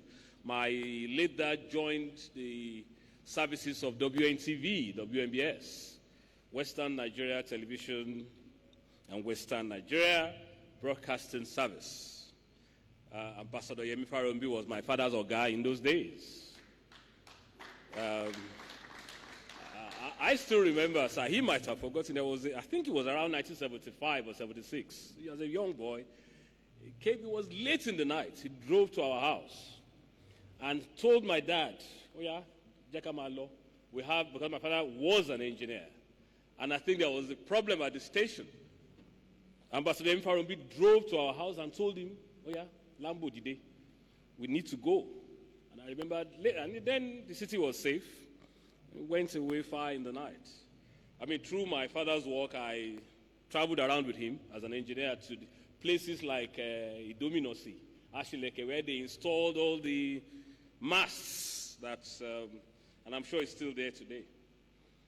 Memories, but those are sweet memories. I was telling the Oyo State governor recently that we grew up around the same area. Yeah, because I know he's mutual friends. So Ibadan needs a rebrand because, as I said, it used to hold the perception that we have about Lagos today. If you read an article published in October 2015 by Honorable Femi Kehinde, a former member of the House of Representatives, you are most likely to come to the conclusion that Ibadan used to be the melting pot that Lagos is today. There may be many explanations, but in my view, the most notable is the absence of a deliberate marketing branding of Ibadan. Remember what Governor Sanwo-Olu said at the commissioning of Dangote Refinery a few days ago. He said, Dangote came to Lagos with nothing, and 45 years later built an empire. What else can brand the city better? In your lifetime, have you ever heard anyone make such a statement about Ibadan? We all who have benefited from the benevolent grace of Ibadan have refused to deliberately promote the city. If we flip this around, it means we have deliberately been branding this city called Ibadan. Are we going to be telling a lie if we start to deliberately promote Ibadan? If you analyze contextually all the narratives that define the perception of Ibadan as listed above, you are likely to come to a conclusion that those narratives are not peculiar to Ibadan alone. Take the brown roofs, for instance. The reason it was an obvious landmark of Ibadan was because the entire city spread out beneath hills, and it was easy for people to see the rooftops by climbing the hills. Again, the context in which people use the rusty roof expression connotes poverty, but that may not be all the explanation there is to it. What if the rain here is more acidic, as an example? And I say this just as an aside. When people talk about brown roofs, I say that, look, it only shows that we've been civilized there for so many years. We've been using roofs for hundreds of years. So that's your own problem if you don't like the brown roofs. I have delved deeper into this narrative to let you see how such perception can affect your profile and how, with a zoom lens, the narrative may not hold true. Thank God we now have drones and we have Cocoa House. We can see that with modern roofing technologies anyway, the brown roofs are gradually disappearing. What I'm saying in essence is that for every dark cloud, there is a silver lining. So why not disputing the dark cloud? There's no crime in pointing attention always to the silver lining. This is what I mean by deliberately branding and promoting Ibadan. But let us even see some qualities about Ibadan that are worth promoting. Some of these points were drawn from the article that I referred to earlier by Honorable Kehinde that I referred to above. Before there was a Dangote's Lagos story, there was a Salami Agbaje in Ibadan. Ancestrally from his saying, Chief Salami Agbaje became a successful entrepreneur in Ibadan by supplying the timber for the construction of Ibadan to Lagos railways, and went on to diversify into produce buying, transportation, import and export, and cinema. He was the first Ibadan man to ride a car and produced several successful children, including the first Ibadan medical doctor and lawyer. He started life as a tailor, had dealings with European companies. He was illiterate, but learned to speak impeccable English and was the Balogun of Ibadan land until his death in 1953. Agbaje is an example of starting as a nobody and embracing the opportunity that Ibadan has to offer. There are many of them. Ibadan is a city that also maintains an open door policy to strangers and welcomes them as if they are indigents. There's no discrimination in Ibadan. Ibadan gba onile, ó gba àlejò. There are many influential and Nigeria's most successful business people whose roots are deeply embedded in Ibadan as a result of its rising growth, economic development, and its accommodating nature. If you have not read Uncle Yoju's book, please go and get a copy. I hope you brought copies here. Reading that book, and for me, sir, I think that's one book I have read in recent times that the moment I started with the first page, sir, until I dropped it in the middle of the night, and when I finished, I could not leave the book. I mean, fantastically put together. Let me just say that. So please, if you've not read the book, if you read it, you also get to know more about Ibadan. So today we heard that every Nigerian has a direct or indirect relation in Lagos.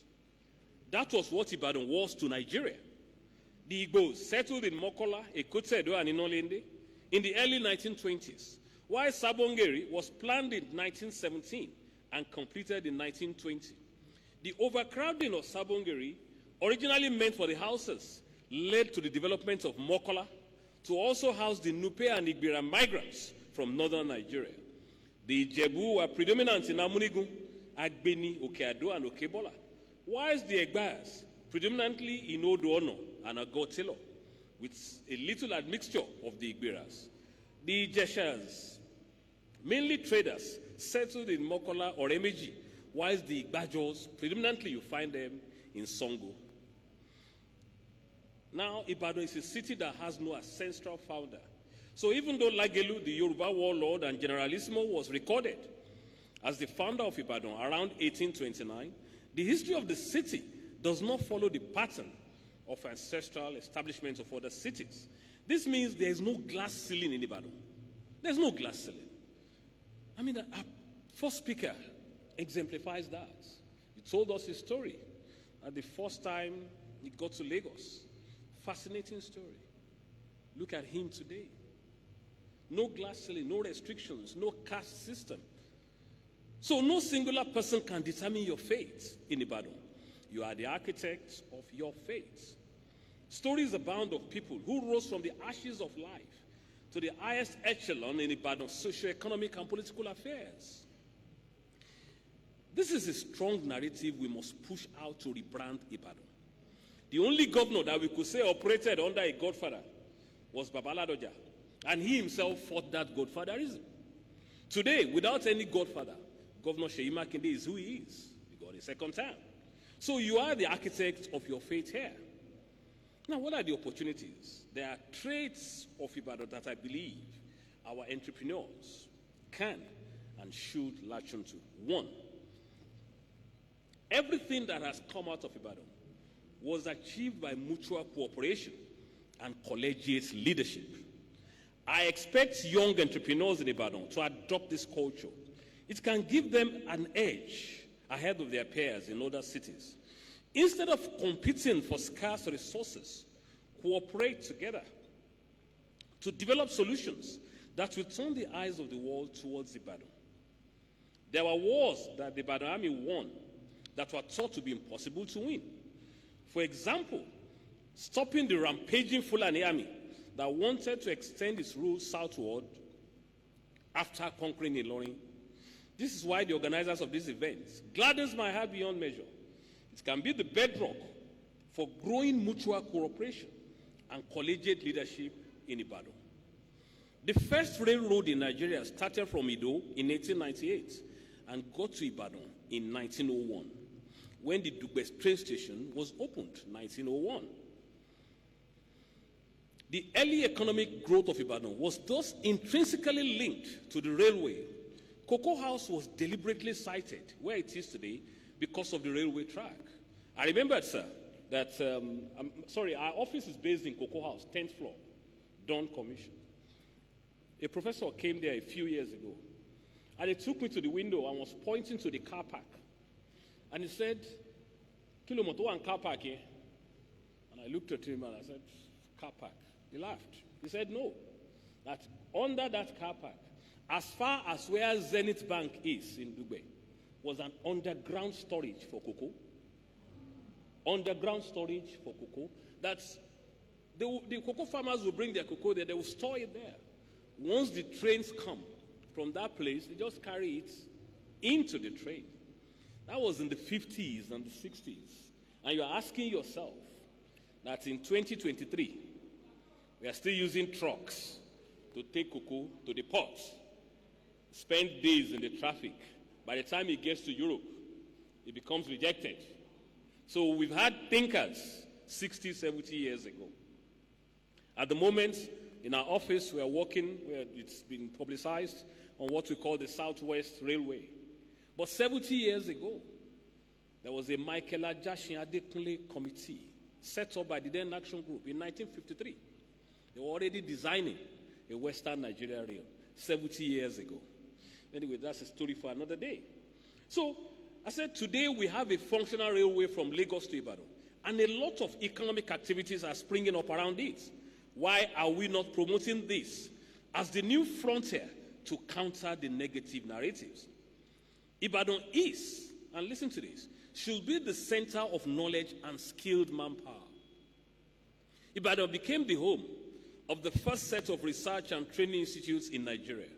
So we have the Forestry Research Institutes, Cocoa Research Institutes, the Nigerian Cereal Research Institute, more plantation, the Nigerian Institute of Horticultural Research, the Nigerian Institute of Social and Economic Research, the Institute of Agricultural Research and Training, among several others. Even today, if you go into areas like Bodija, Ikolaba, GRA, and adjoining neighborhoods, the number of research centers that are being funded by international organizations there are almost uncountable. We need initiatives that will establish Ibadan as the hub of knowledge economy. We must let this glorious history guide the future engagement of young entrepreneurs. Ibadan has a rich legacy of pathfinders whose legacy we are not building upon. How many of the latter-day elites are establishing schools?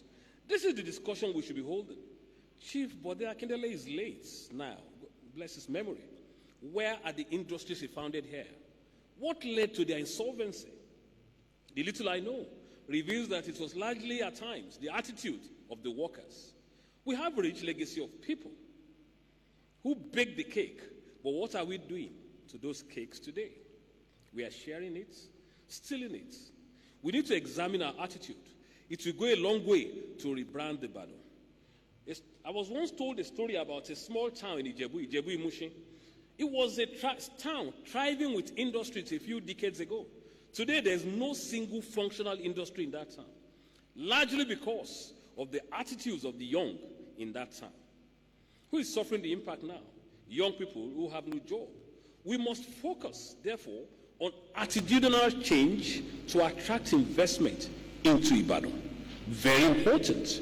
Again, we're told that billionaires woke up at 4.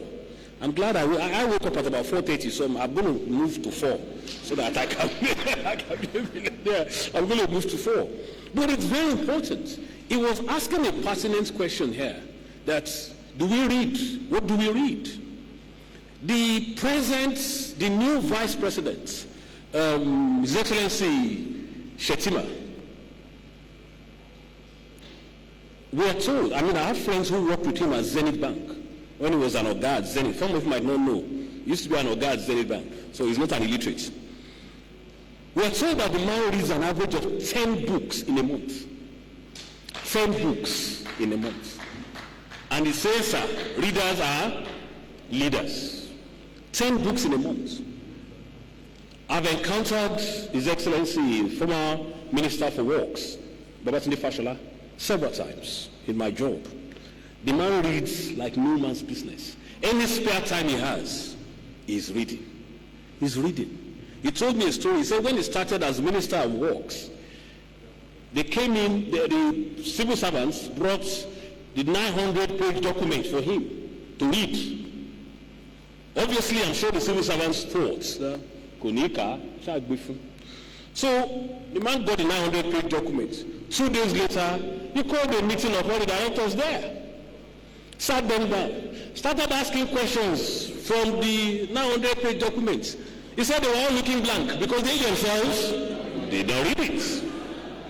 They don't read it. So he was saying, good, in page 540 something, and he said, look, maybe you gave me this to read so that I know what, I read everything. They were shocked because the man reads. Readers, they say, are leaders. So making use of existing facilities. Bower Star, a natural and perhaps the most popular attraction in Ibadan, used to host live art performances. Dema Sowoko had an amphitheater somewhere around Mokola. His son is trying to revive it now. I'm not sure how successful he has been. Over the last holiday, this last children's holiday, it was on social media. The question was being asked everywhere. Someone asked, more than one or two people, that where can we take children to in Ibadan for the vacation? A lot of people could not answer. One of the questioners said, look, outside Agodi Gardens and Ventura, where can we take children to in Ibadan?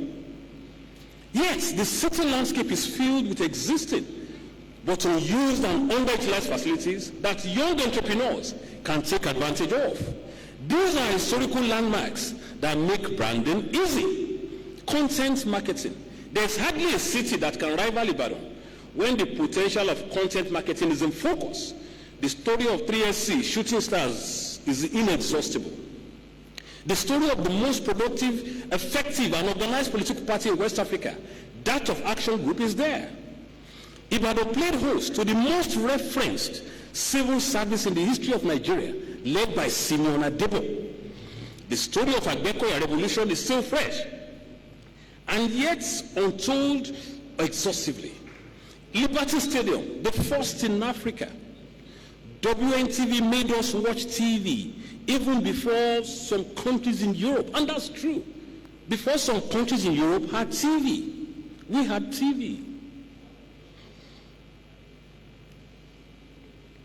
Content marketing is pivotal to businesses today, and our entrepreneurs can leverage it to promote the uniqueness of Ibadan. Did you know that Chino Achebe and his wife, Christy, met and became husband and wife here in Ibadan? I'm not 100% sure, but someone said Papa Awolowo met Mama even here in Ibadan. Same for Professor Wole Soyinka. Now, these are notable people that found their spouses even here in Ibadan. Now, what is the role of government? Well, we can make a demand on our government, and this we must do with every sense of responsibility. Ibadan will always get better. And I'm glad that even Mr. Governor, His Excellency Seyi Makinde, recently dissolved the Waste Management Committee. I think about a few days ago, it disbanded that committee. It shows clearly that he's not happy with the environmental state of Ibadan. It's as simple as that. You wake up in the morning, and some of the sights you see upsets you. But I'm glad that Mr. Governor has, and I'm sure in this second term, he will be very firm with the way we do our environment. So we can make a demand on our government, but I believe that it is the dog that wags its tail. The role of the government is to give us that climate, ease of doing business, public relations and communication, infrastructure development, and security standard. The extent to which our young entrepreneurs show their resilience and talent will determine the degree to which the government responds with policies. This must form the unbroken relationship between the public and private sector. You see, you must own this city. This is your city. Nobody must tell our story. This is our city. Tell the story. Yorubas will say, absolutely. So if your own calabash, if you carry it like an egg, fine. People will do it that way. But if you do yours and you're using it to pack bean, people will do it the same way. So don't apologize for living in Ibadan. No, don't do that. Celebrate the fact that you are living in a progressive city called Ibadan. Celebrate that fact. You see, I say it all the time. When I came back from abroad, my first job was in Lagos. But my residence in Lagos was official residence. My place that I rented was in Ibadan. When I was about to build a place, I didn't go to look for Lagos. It was here in Ibadan. Because this is where I am. This is me. I tell my friends, in fact, let me even tell you this story before I round up.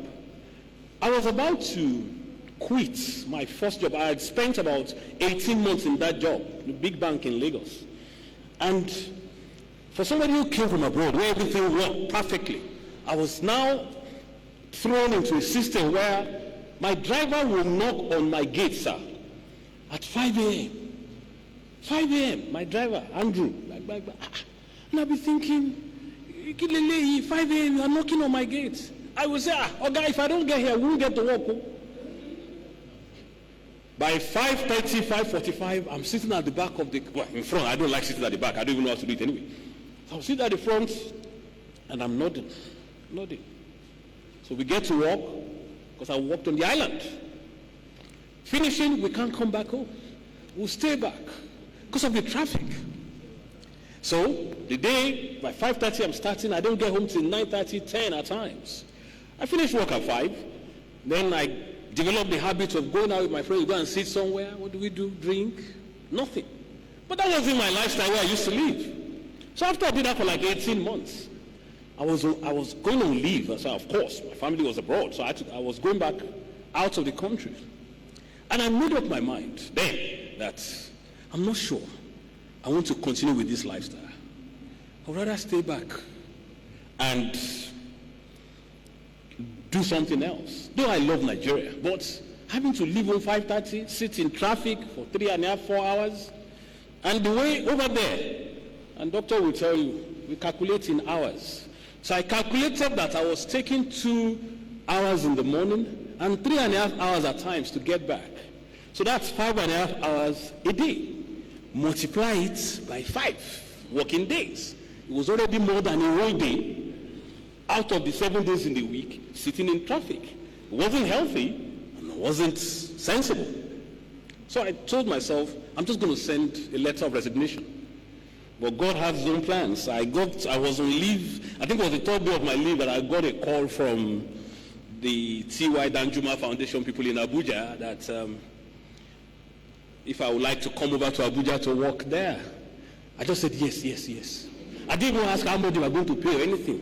Of course, by the time they were giving me the package, of course, but I then went over to Abuja. I think my going to Abuja was what made me stay in Lagos. So when Dawn Commission was about to start, and they were contemplating whether to put it in Lagos and Ibadan, I told one of he's now a former governor, I said, Oga, if you put it in Lagos, thankfully reason prevailed. Ibadan being the capital of Western Nigeria, they decided to put it in Ibadan. So I'm telling you that Ibadan has so many pluses. We have to make it get better.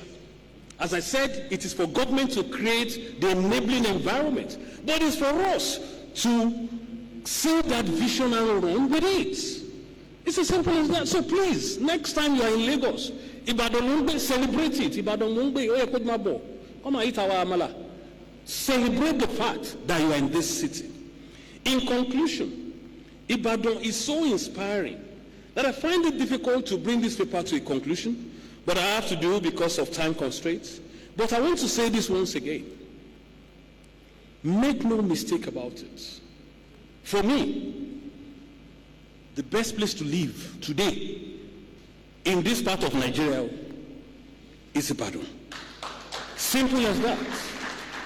If you have ideas, if you have things that you want to share on how we can push Ibadan forward, our doors are open at Dawn Commission, 10th floor, Cocoa House. We don't do appointments. Once you pop in, even if I'm not there, I have more than enough capable lieutenants who will attend to you. Pop in, let's talk. Let's share ideas. It shouldn't be said. On holidays there, where should we go to? Where do we take the children to? Let us be the ones to start creating the Ibadan that we want. Thank you very much indeed.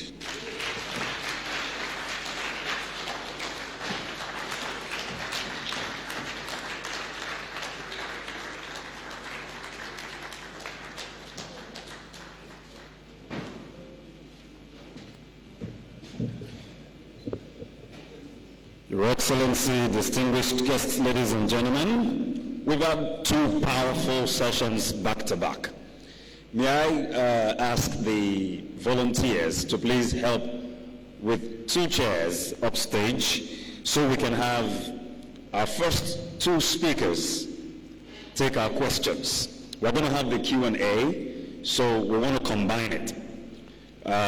You throw your questions at them, they provide answers, so that we can release the DG of Dawn Commission to go attend the Zoom meeting, and then Dr. Abibola Mitoye to also attend to other businesses of the day.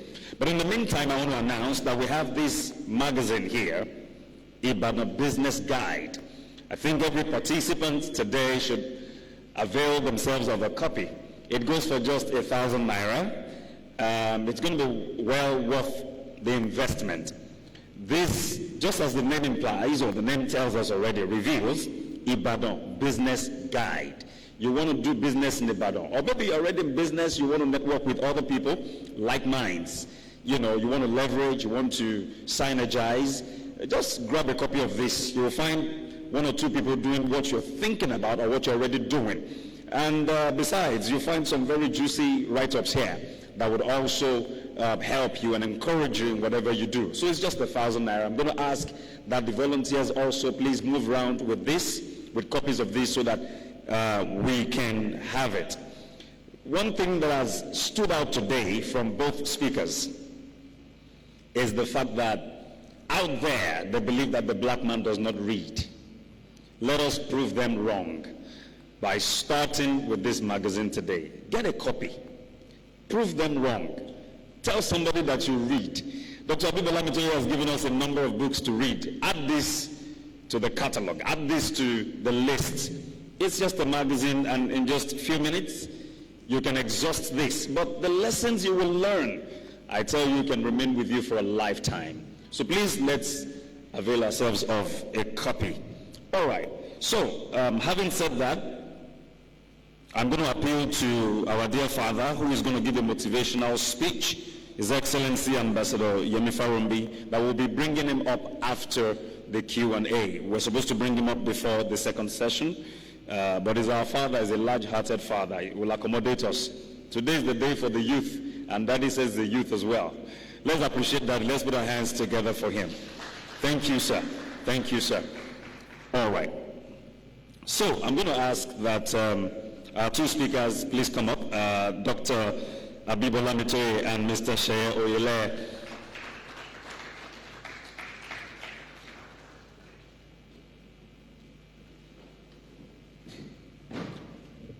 There should be a cordless microphone in the congregation, or on the floor, or in the audience, as the case may be.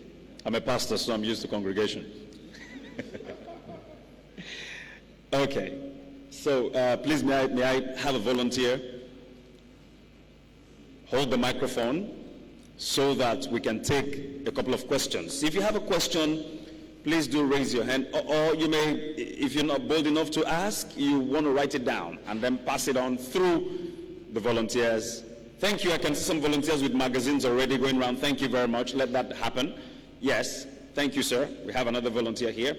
Okay, so I've seen 1, 2, 3 hands up. 1, 2, 3, 4, 5, 6. Okay, that's good. That means we've learned something. Your name and then your question. Thank you very much. My name is Jeremiah Oluwarinu. Firstly, I want to appreciate our speakers. Our generation is proud of you, sirs. We are really proud of you. And thank you for inspiring us. So my first question goes to Dr. Sir. And it's concerning you as an health practitioner. And we being and also an entrepreneur, we know that we have come to a junction where there needs to be a balance between health and work. We have had a lot of entrepreneurs, business owners who overwork themselves and had health issues. Some of them even died very young. So as a medical doctor, an entrepreneur, how would you say, or what would you advise a small business owner or entrepreneur on how best to balance his work and his health? That's my first question. My second question is concerning working and running a business. Now, most of we young entrepreneurs, most of us have a day job where we make we have a stable form of income, and we also have our business that we do on the other side to grow and scale our individuals. So how do you balance between having a day job and also running an enterprise? Having a day job as a business owner, also running an enterprise. And my last question is concerning savings. You talked a lot about savings and how you're able to save a large sum of money to be able to launch your business and grow. I want to ask, sir, Nigeria is going in a state where there is inflation. Inflation is an issue. And we know that if you save money and you just save it and it's just in your bank and you are trying to save it for a very long time, if you are not careful, that money will even lose value beyond what, and you might even go lower than what you plan to use it for. So how do you manage inflation as an entrepreneur in Nigeria? And so my question for Mr. Sheye. Sir, you talked about how prominent Ibadan is and how we have moved from being the center of attraction in West Nigeria to a point where people look down on Ibadan. Now, what would you advise us as young entrepreneurs in Ibadan? We are trying to make name for ourselves and make Nigeria great. What steps do you think is best for us to take? Or what are the initial steps we must embrace if we are going to make Ibadan great again? Thank you very much. All right, thank you. Before we go on to the next person, please may I ask that we minimize the questions, because if one person is having 3 questions, then 3 times 6 will go to about 18. And as facilitators have to go to attend to other things. I know there's a whole lot to talk about. I know. But Dawn Commission is already open. They've opened their door to us. And Dr. Abibolamito will probably provide his email address so we can email him, back and forth. Please, let's do that. And then we take all the questions now, and then our facilitators will respond, at once, so that we don't stress and overwork them. Okay, thank you. So just one question will be good per person, your most cogent question. Thank you. Good afternoon. Is it afternoon yet? Good morning. My name is Temitope Akitunde. First of all, I want to commend the convener for doing this, because I know what it means. I was born and bred in Ibadan. And I've lived most of my life in Ibadan. If I had gone to Lagos or outside the country, I believe I would have been better placed than this. But because I love Ibadan, I'm here. So my questions, I will have said so many things, but because of what you said, first thing, I want to buttress the speakers, what they have said so far. I believe there is need for people to fund all these reality shows, things like sports in Ibadan, so that you can bring in, you can attract so many people to Ibadan. That is what makes Lagos, Lagos.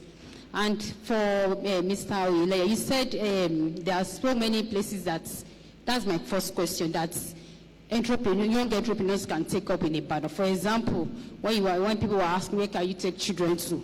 Amusement park has been there for how many years now? Nobody has. I don't know what the government is doing about it. They are not doing anything, and they are not letting individuals that has money do something about it. Why is that happening now? And the second question is... Please, we want one question. Please. That's why I announced your most cogent question. The second one is important as well. Please, I want us to adhere to that. Thank you very much, madam. Thank you. We appreciate you. We appreciate your time. All right. Good afternoon, everyone. My name is Reji Adelowo, and I have a singular question. So I'm listening to a lot of entrepreneurs, and one of the things they always mention is use people's money to do business. That is very important. And at the other side too, I've heard some people say you don't need to borrow, don't borrow money, scale the business. And I've seen that what is happening here currently in Nigeria is people start a business, and what they are looking for is pre-seed. They are looking for funding to scale the business. So my question is, what is your view about this? Do you think for us to scale the business, is loan really necessary to scale a business? What I'm saying is loan really necessary for all entrepreneurs? That's the basic question, sir. All right, thank you. I'm going to encourage the others who want to speak. Please, let's leave all the intro. Let's go straight to the question. My name is so-and-so, and my question is this. Please. Good afternoon, everybody. My name is Tosin King. The two speakers spoke on, they had this common thing in their speech, that being an early riser waking up 4 a.m. to read. I want to ask particularly to Dr. Habib. I know as much as this is good for us to be early risers, but can we strike a balance, because we have a lot of youth these days in the name of chasing businesses and losing their health and their lives. You wake up very early, you sleep very late. How do you create a work-life balance? I want you to advise the young ones, because we know that sleep is also very crucial to live a very effective life. Thank you. Thank you very much. All right, and then, okay, over there, your name and your question. Thank you. Good afternoon, everyone. My name is Tim Tokwelisome. My question is this. What is the plan of the government? Because I see. Can you say that again, please? What is the plan of the government for a place, for an industrial suburb like Mokola? Because I work as a branding expert, and I understand when you get into Mokola, there are so many things that the government can leverage on to make that place an industrial suburb for Ibadan. So what then is the plan? Whether it is a public-private partnership or there's a government plan in place to make that place like an industrial hub for Ibadan or for your state generally. Thank you. All right, thank you. Okay, 1, 2, and then 3 here. That's it. Thank you. Good afternoon. My name is Desola. My only question here is, where can we get Dr. Habib's books? Because I don't do so well with PDF. Okay, thank you very much. All right. And then the man here in waistcoat. Good afternoon. My name is Solomon Jacob. My question is to Doctor. You made mention of savings. So to you, sir, what other platforms, what verified platforms do you think we can, make use of as regards savings? Because you actually made mention of, I think, real estate, investment as well, right? So, but for savings, what other platforms can we make use of for savings to save? We have Colo Box and all that, so thank you. Okay, so we're going to take the last person. Oh, okay, please give it to that man. Second to the last, and then the last person here. Good afternoon, everybody. My name is Nelson. I was expecting something from both speakers which they didn't say in terms of relating our business to tech. Because they say once your business is not online, you can't make sales. But now, once your business is not related to tech, you can't really make sales. Because I was on Twitter of recent and I saw there is now an artificial intelligence that can do logo designs for you without you reaching out to a designer again. So how do we balance these things with tech? Thank you. Okay, so we take the very last question. Thank you so much. My name is Abdelatif Adedeji, and my question goes to both speakers, because as someone that is trying to make a name for himself and trying to achieve goals and have some big visions, one thing I understand is that especially those that have been able to achieve great things, they have all have their own share of the struggles. What is the question? So the question is, along your journey, and as you have shared your trajectory with us, has there been a point where you got discouraged along the way? Maybe you don't have the support of your family, you have this idea, okay, I want to set up an hospital like this, but then there's no family support, or there's just a lot of things that come into the way. Are you able to navigate your way and still stay ahead and get your goals? All right, thank you very much.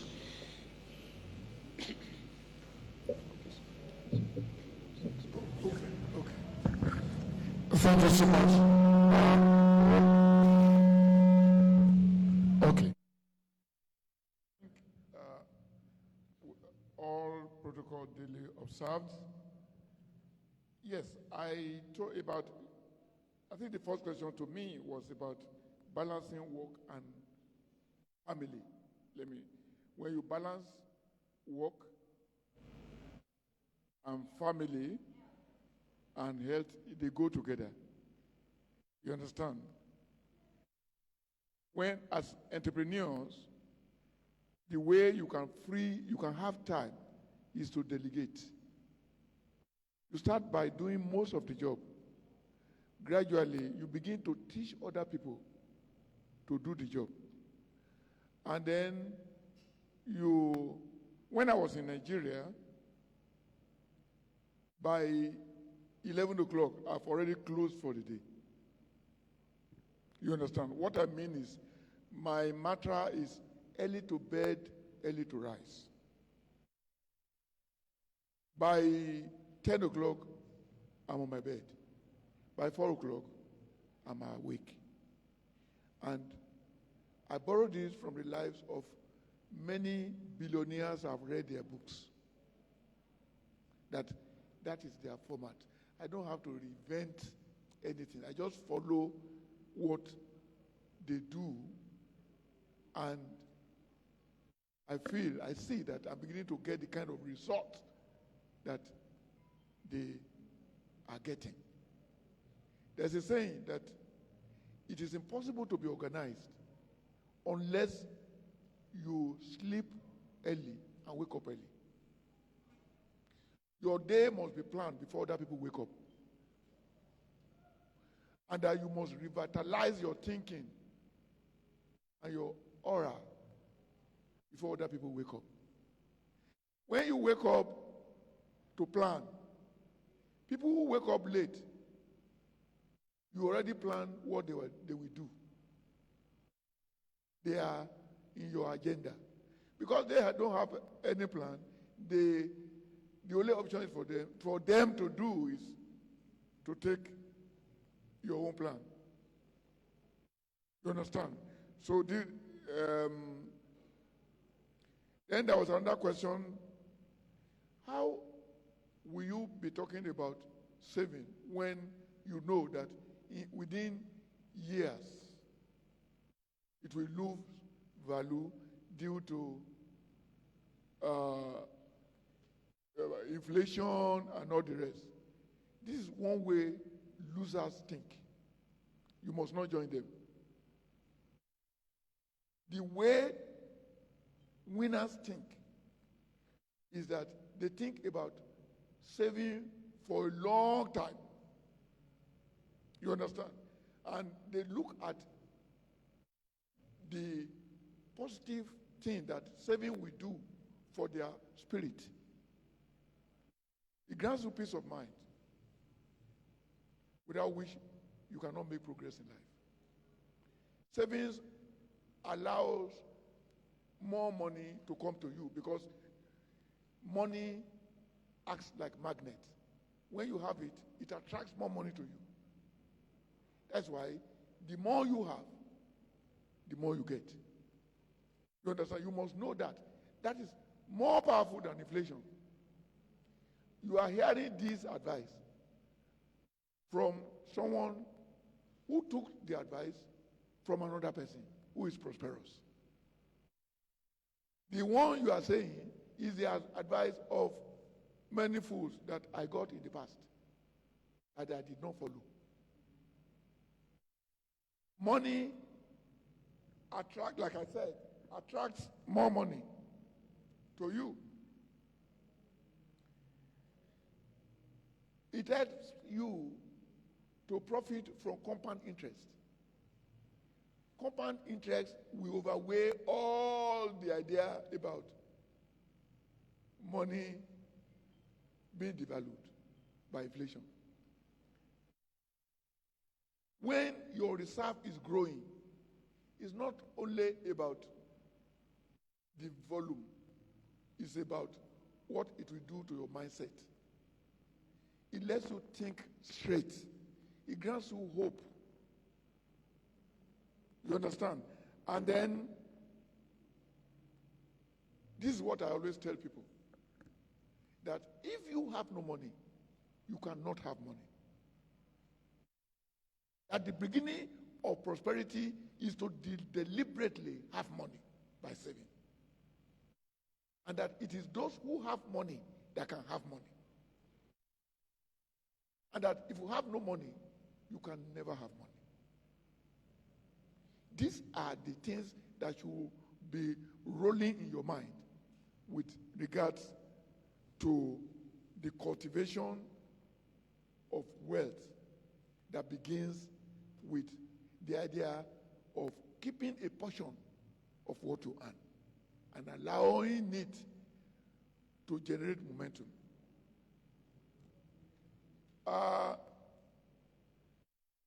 Loan in Nigeria, I would say, okay, there's another question about if you have a paid job and then you want to profit from a side job. Most of the people who become prosperous jump from paid job into self-employment, and from self-employment into growing conglomerates. You understand now? But the best way is to read your path from one stage to the other. When you are reading about business, soon you will have enough experience about the business you are doing for another person. And then the saving will be motivating you to see opportunity to start a little at the side. And you start nursing that. And the reading will help you to develop it until a day when the transition will come from paid employment into, it's only by saving and reading that you can accelerate that transition. Okay. Another question was, well, I found loan to be a way of starting from the top. And I found saving to be a way of starting from the bottom. And the idea is, think big and start small. You understand? And keep thinking big and start growing from the bottom to the top. That has always been the way to get rich with peace of mind. Loans can remove all your nerves to the extent that sleep will become foreign. I mean deep sleep, good sleep. Okay.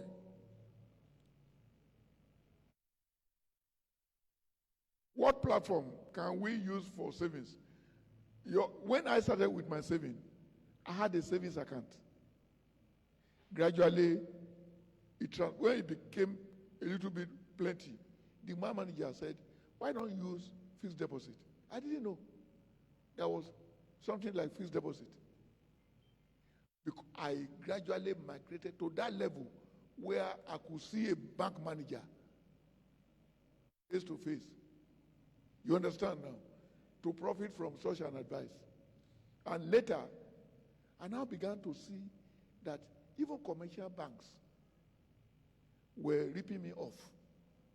And then somebody introduced me to number 6 Boy Street in Lagos, the headquarters of Continental Merchant Bank at that time.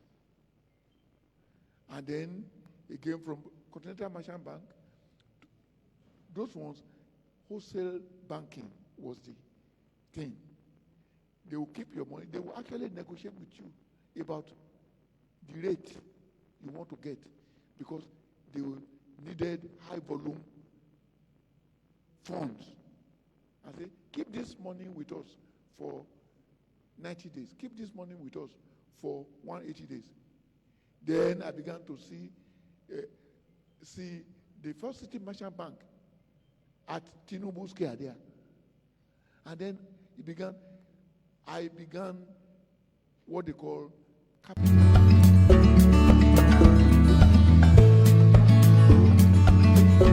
Started from one bank to the other.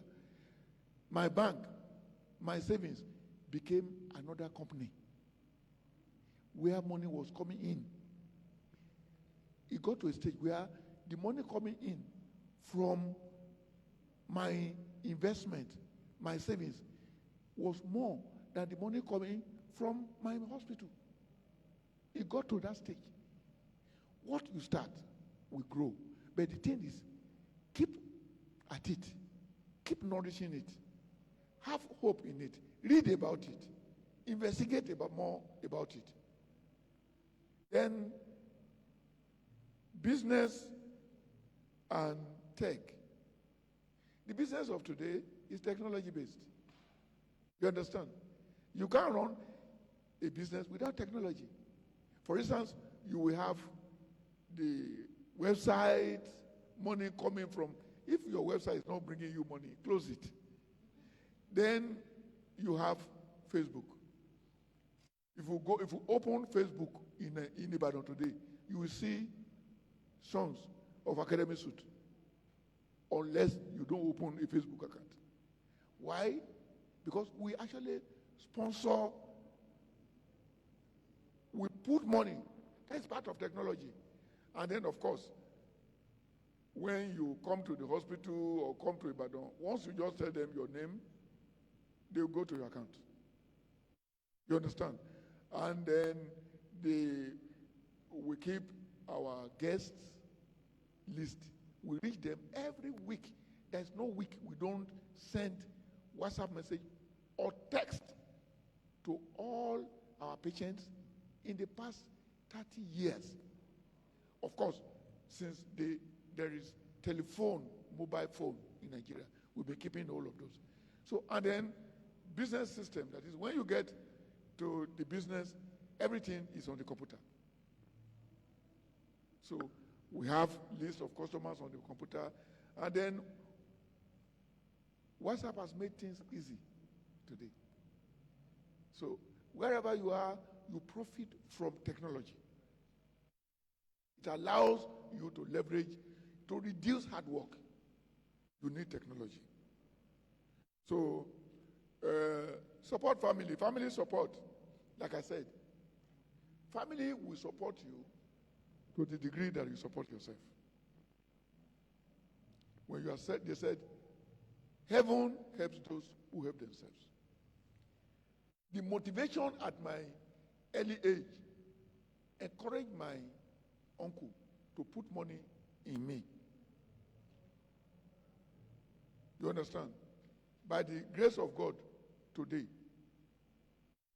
he has seen that the investment he put in me is more than the dividend.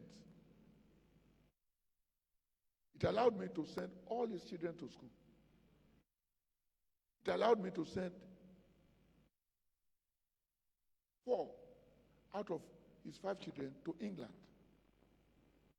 It allowed me to change his car every 4 years. It allowed me to pay a monthly upkeep to him that is equivalent to the salary of the highest paid doctor in my hospital. You understand now? So these are the things that you must be thinking about. Not how much am I getting from the family? How much will I be able to contribute to the happiness of my family? And then how can I begin to strengthen myself so that I can put myself in such a position? Thank you so much. Thank you very much, sir. I have some questions here as well, which has been sent to me. And I'll start from the last one. And it says, how can Dawn Commission help young businesses in Ibadan? Well, I'll say straight away that we have partnerships with NITDA for those who are in the tech industry. We have a strong partnership with them that some of our young entrepreneurs here, we've been successfully linked them up with NITDA. And NITDA is already not just talking to them, but I can safely tell you that some of them have reached the final stages of, we signed the agreement with them last year, and we introduced about 3 of them directly to NITDA, and NITDA is going to be giving them grants for some of the things they are doing here in Ibadan. And you see, there's a news item here which happened last year. It says Nigeria's largest city, Ibadan, is on its way to becoming the country's largest tech hub.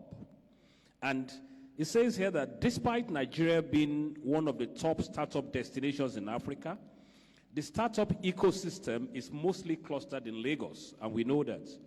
For a number of reasons, Nigeria's largest city, Ibadan, is on its way to becoming the country's next big tech ecosystem. It has overtaken Lagos, Abuja, and it's now number 2 behind Lagos. That's the tech ecosystem. Quite a lot of the young guys are moving down here. I mean, you only need to visit the, we always say it now, the new Ibadan, the Akala Expressway, Ring Road, Challenge Axis. And you find out that a lot of young investors, young entrepreneurs are doing a lot of things there. So it is not all doom and gloom. Ibadan, as I said now, and this is not a report by a Nigerian paper. These are international organizations. It says Ibadan overtakes Abuja to become Nigeria's second largest startup ecosystem and number 350 globally. So something is happening here, particularly for the young ones in the tech sector. And now, there was a question that says, how can young entrepreneurs or SMEs grow in Ibadan? The answer is very simple. And you don't have to reinvent the wheel. Do your things differently. Go over to Lagos and copy best practices there and bring it down to Ibadan. My barber here in Ibadan, I used to tell him years ago that, look, you need to upgrade yourself. You still do your barbering shop just like every other person does it. Eventually, he listened, he upgraded. He used to charge 300 naira in those days. Today, he charges 1,000 naira for barbing. And you might say, who will pay that in Ibadan? If I go there and I'm late, I can sit 2 hours before he barbs my hair. And he charges 1,000 naira, all because he upgraded himself. One of the simple things I told him, I said, why is it that on Saturdays you open at 11 o'clock, 10 o'clock? I said in Lagos, when I was working in Lagos, my barber opened at 6 a.m. on Saturdays. I'm not saying open at 6 a.m. in Ibadan, but change your opening hours. He started opening at 8 o'clock. He told me that between 8 and 10, the amount of money he has made in those 2 hours. And do you know why? Because a lot of other barbers are still sleeping. Work ethics. Simple work ethics. Don't let them say, well, Ibadan Lawa, it's the Ibadan thing. No, there's nothing called Ibadan thing. Excellence is excellence. If you put excellence into whatever you're doing, trust me, you will thrive. And if you decide to do your own excellently well, you will stand out among the crowd. So that A, B, C, and D are saying that's the Ibadan way, and you are saying, no, I want to do it the excellent way. There's no way you won't thrive. You might think, oh, there's an initiative. I've just told you about my barber, who used to charge 300 or 500, who now charges 1,000. If you tell some people that you barb your hair for 1,000, in Lagos, my barber in Lagos charges 3,000 naira. I'm sure there are people here who will attest to that. He charges 3,000 naira to cut your hair. And I'm sure in Ibadan here, there's some barbers still charge 500 or 300 naira. It depends on how you present yourself. So for the young entrepreneur, also, and Doctor has said it as well, you have your phones as an access to the world. You are the ones that should market your city. I'm not sure I've come across a T-shirt that says, I love Ibadan, or proudly Ibadan.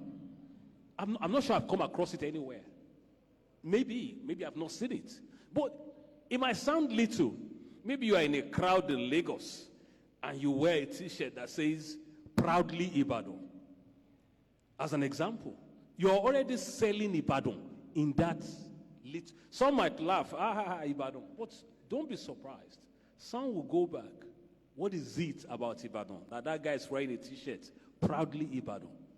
For the young ones, you see, there are several innovative ways. As I said, not just sit on social media and What do you guys say it after nowadays? You basically run down those who are a lot older than you and you think you are being woke. No. Use your access to social media for better things. Sell yourself. Sell the city where you are. Don't join them in running down the city. And that's, you see, I say this all the time, and like a small digression, but it isn't a digression. I have friends or people that I know who will wake up in the morning and tell you, oh, this country is finished. Oh, this country is doomed. Every negative thing they will say. Meanwhile, when I'm contributing, they will say, what to do, Mr. Positive. And I tell them that, look, sorry, I said this. I said it's a biblical thing. This is the land where I thrive. This is the land where I toil and eat. It will be stupid of me to wake up and curse that land and want to prosper in that same land. It's not going to happen. So if you wake up and your confession is, oh, this town is finished. Oh, nothing can ever happen in this city. Trust me, it ain't going to happen. It's no doubt about it. It's not going to happen. So all I'm just saying there is that for that young entrepreneur that wants an SME, also read, expose yourself, look out for opportunities. That's why I said, even at Dawn Commission, we have investment and business desk. Walk in, talk to, we have enough data, we have ideas, we have areas we can connect you to. It's as simple as that. Here is Honorable Sheya Desai's here. For some of you who might not know, his wealth of knowledge in small businesses in this city is probably unrivaled. But some of you might not even know him. And these are little things that by the time, you see, information is power. Information is power. So it's not, or it's, in fact, I don't want to use that word doom and gloom. That the opportunities that are staring you in the face, you only need to focus on it. Okay, so what are opportunities available for students? Again, just before I finish on that one, we also have partnerships with Bank of Industry here. I mean, we've done a lot of programs together. They've organized training for young businesses paid for by Bank of Industry because of the partnership we have with Dawn. Again, if you go to our website, www.dawncommission.org, a lot of this information, we put it out there. And even if it's not there, as I said, if you walk into our office to talk, and the good thing about Dawn is that a lot of our staff are very young staff. A lot of them are 35 below. So don't think you are going to find old men like me there. I'm the Methuselah in the office. They're all young. Look, I have two of them here. They are not even up to, well, girls don't have ages anyway. So they are young girls. They are young girls. So all I'm just saying is that there are people like you that you find there who will interface with you. And please, take that opportunity. And again, still staying on the ICT sector, the governor here is doing a lot in the ICT sector. You only need to open your eyes. You only need to gather that information. And again, if you come to Dawn, we can point you to the right places here in Oyo State, who to talk with. We can even facilitate meetings in areas that you want. Just share the idea first, and we will tell you where to go. So those are some of the things we do for young entrepreneurs. So again, it says, what are opportunities available for students' business in Ibadan? It's still around what I've just said. That if you need more information, pop in to see us. 10th floor, Cocoa House. Nobody's going to say, don't come in. No. I say it all the time. The office belongs to all of us. And we attend to anyone. So if you come with that bright, we are bringing, some investors are coming in now in about 2 or 3 weeks from Canada. They bring in some Canadian Chinese, led by a Nigerian multimillionaire in Canada. They are visiting 3 states. They want to invest in startups, as an example. That's what they want to do, startups. So we are taking them to Oyo and 2 other states in the southwest. Opportunities will arise.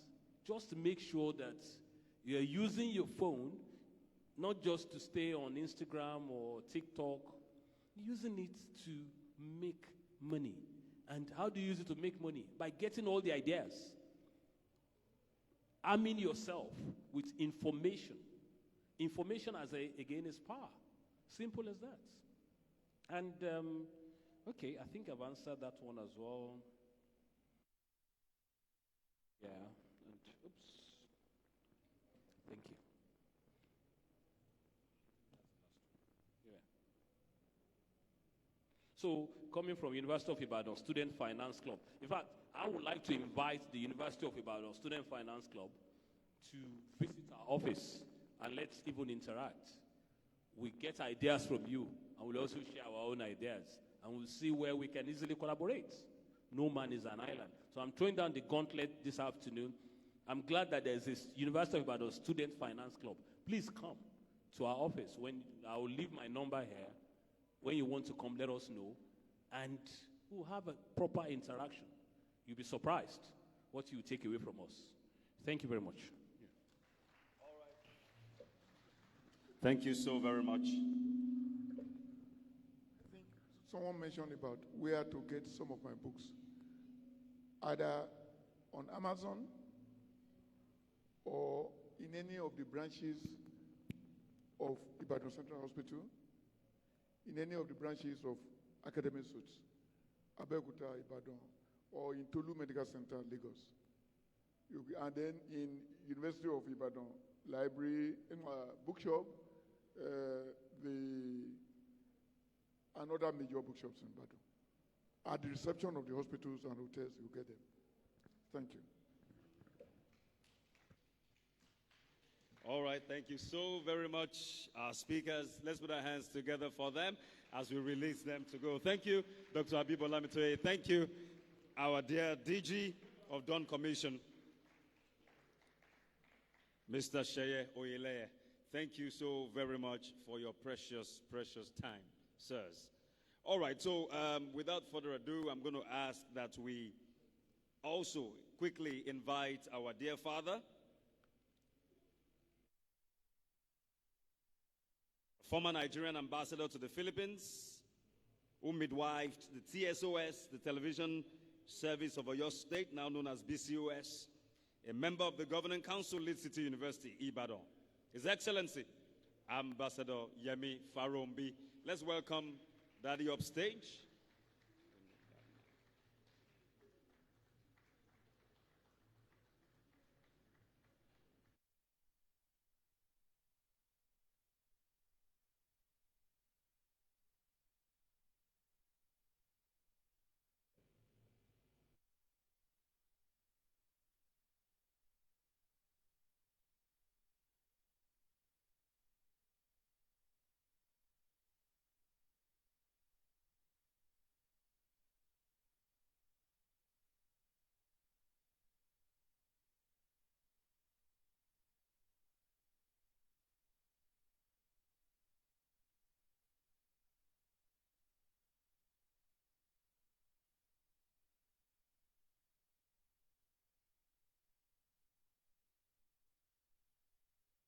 Thank you so much. I know that somebody is supposed to join me here, and I'm looking for him.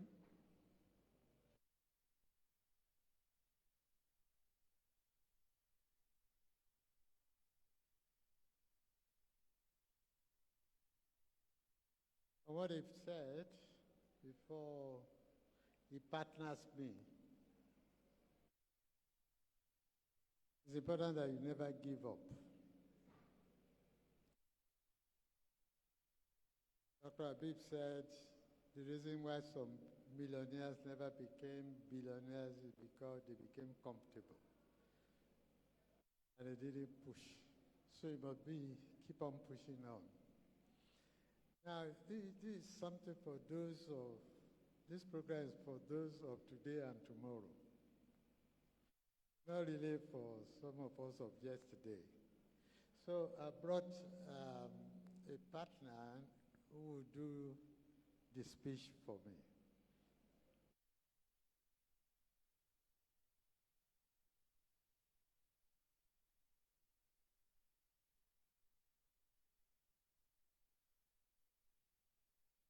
I never met him until today.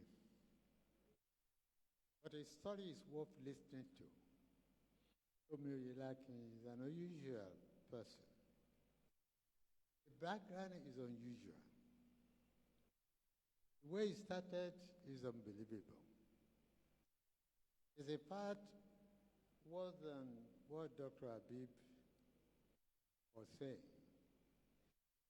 When you hear stories like this, it gives us hope. That you can break the ceiling, even if the ceiling is made of concrete. It's an example of somebody who has broken through a ceiling. He will tell you the story himself. You are welcome. Thank you, sir. Tomi Sinwelaki by name. Firstly, let me appreciate the pioneer of this program for the opportunity granted unto me. It all started about 18 to 20 years ago at the castle. Baba Jadegbite, our beloved father then, when he's in church,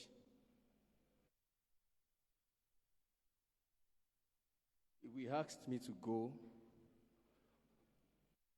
to come behind the audio console. Daddy then used to be behind the camera, tweaking the camera, but I was a novice to the whole system then. So he would tell me once the sound is going up, just bring it down. This is the peak button. And after some times, I left the church because as at then I was living with a white woman, Dr. Kweze by name, who happens to be an Ukrainian then. So, long story short, when I left our place, I went to another church. On getting to the church, I joined the technical team based on the prior knowledge I had about bringing audio down, taking it up. And I was like, okay, I can do this thing. I can man the audio console. Based on that knowledge, I was retrained again. At a time, the church got a camera. I was standing behind the camera. My mentors then, they would tell me, this is, you turn into the right, you turn into the left. Then there wasn't really internet like we have it now. We don't have tutorials on YouTube like we have it now. Long story short, I learned a lot because then at the time I lived with the pastor then. And it was tough. It wasn't easy going like it used to be. So I needed to leave the pastor's place. And when I was living alone at the time, poverty came. I mean, real poverty. I can see a member of my church here. When I got to the church where I worship now, one afternoon I was also standing behind the camera, the usual technical thing of, technical I've been doing. And I fainted on the camera. It was so bad that even to feed once in a day happens to be a very big problem. Long story short, I just came back home one day and I said to myself, this is poverty. How can I deliver myself of this? I sat down, I thought of it. What can I do to help myself? I know how to handle camera. I can do that. Someone just called me one day, said, Aburo mi, wedding, what about me cover for free? I went there. A cameraman spotted me, and that was how the whole thing started. To the glory of God today, I have a company, a multimedia company. We work more in Lagos. Like they don't commission, the Dr. Sheye was saying. We work more in Lagos than in Ibadan. Most of our clients in Lagos, they don't believe we are from Ibadan. I have a vendor here that supplies me some of the equipment we use in Lagos. At the time, we rent equipment from all over in Ibadan. Now, most of the equipment we use, we own them, and we are still growing. I have people that work for me in Ibadan, in Lagos, and the brand is still growing. I sincerely want to appreciate the pioneer of this program, and sincerely speaking, sir, if we are able to put in value, my watchword is, when you have value, people pay for the value. When you don't have value, nobody will come after you. So the more your value, the more the people that comes after you. So we keep adding value to what we do. And today we are getting better at it. And we know that Ibadan, like I was telling someone, I said, Ibadan has enough capacity. We can't exhaust Ibadan as a whole. And at the time, we start cutting down on our marketing in Lagos. Because we see hopes in Ibadan. We have clients in Ibadan that will give us like times 2 of what we collect in Lagos at times. Because Lagos, they will tell you, that's an Ibadan boy. But some people in Lagos also will tell you, that guy is not from Ibadan. Because the orientation, the delivery, we put in our best to work. So I believe if we can work hard, add value to what we do, I don't believe the sky is the limit. And excuse can never get anything done. We don't give excuses. We work around the clock. And today we believe we are getting better and we are still progressing. Thank you very much. Thank you so very much. Okay, because of our time, I'm going to apologize to the T&A legal team. We would have you, but it will be after the business testifiers so that we can quickly wrap up everything today. Please permit me to again announce that we have the magazine for 1,000 Naira, and I'm going to ask the multimedia team to please project the account details of Ibadan Business Hub. For those of us who have embraced the cashless lifestyle, you know, we don't go around carrying cash. You may please make a transfer and get yourself a copy of the magazine or get some more copies to be a blessing to other people. All right. I'm going to invite Aderemi Davis, HO3D, to please come share his testimony. Is he around? Aderemi Davis, okay, on his way. And Mr. Shegun Ojewumi to also get ready. Let's make it very snappy, please, so that we can close on time and then have the T&A introduce the IBH Law Clinic.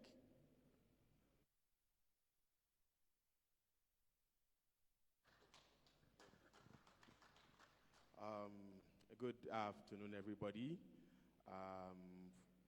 So grateful to be here, to the organizers, and it's been an amazing event. I mean, I've learned a whole lot from the speakers. Well, I don't think I have much to say than just to encourage anybody on this journey, probably this journey of entrepreneurship. You have an idea, you have something you want to push out there to the world.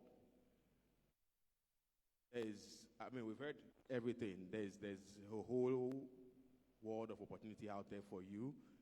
And the beauty of the age that we are is, yes, we are here to talk about repositioning Ibadan and all that. But the beauty is that every brand is a global brand now. The location is just where you run or where you operate from.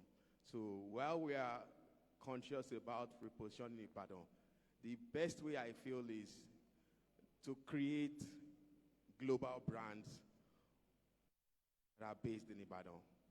And there's no better time to achieve that other than now, because the social media is right there, the internet is right there to give you that leverage to access the world. So there's no building the brand, as we've been told. It's about creating an excellent brand that can service the world and not just Ibadan alone. We started HO3D, quite a long time ago. I started very young with my brother, who is also here. We were partners.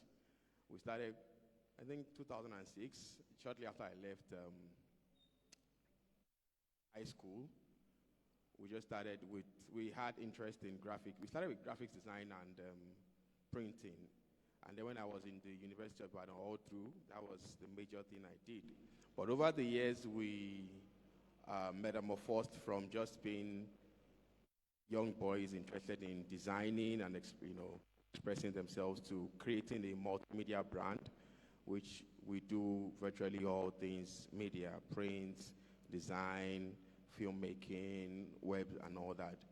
And to the glory of God, we've been running that quite for some time, and we've had the opportunity to service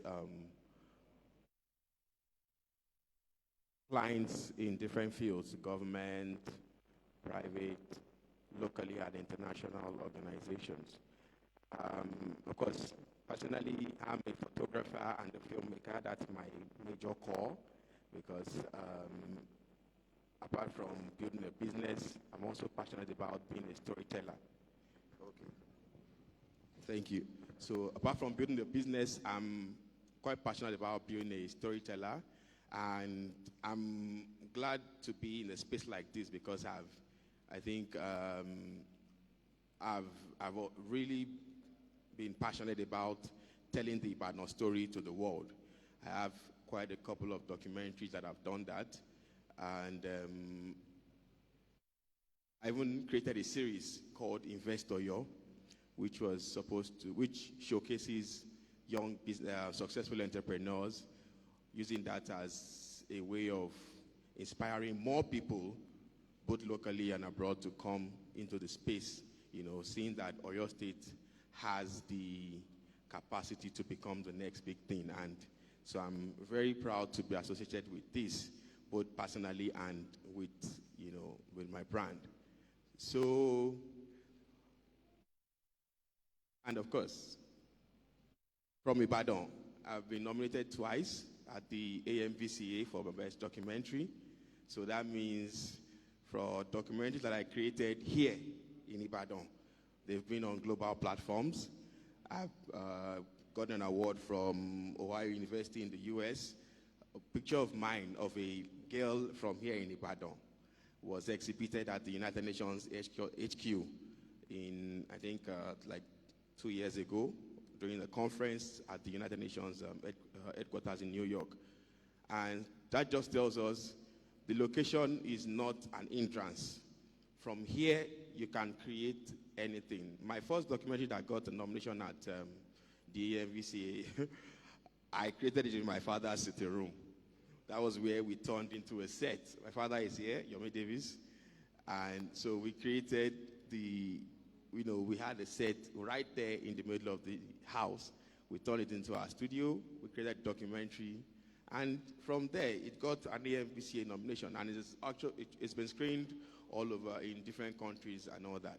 So that means whatever you do, the location is just where you are. Your reach is global. Your reach is the world. And that's the beauty of the times that we are now. So I won't say too much. Just want to align what is happening here.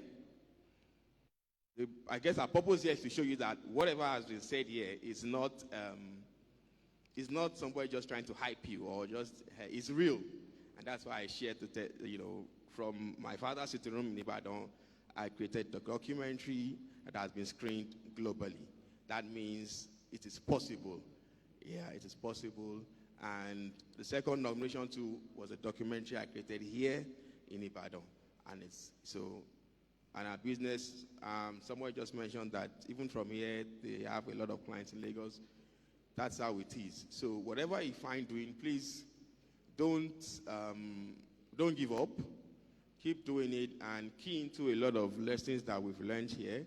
Thank God these are people who have taught the path. And I believe that the sky is our stepping stone and not the limit. Thank you.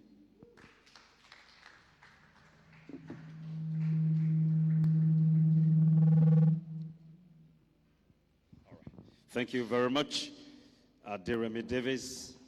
All right, so I'm going to call the last business testifier. I understand Honorable Sheya Adisa also would like to say a few things to us before he leaves. But please let me invite Mr. Segun Ojewumi for his testimony. And let's make him feel welcome, please. Very important.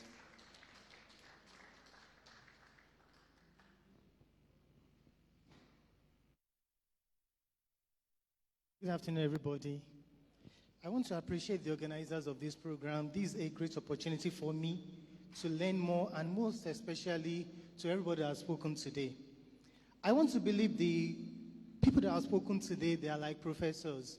Me, I'll give my testimony to show the application of what they've said today, because I believe I'm talking to youths, and we want practical application of what they've learned here. And I'm a real practical evidence of what they've spoken to us today. Like, well, I started my journey, like he said, I started in the church. And I believe something. Every gift God has given you, or anything you do, see value in it.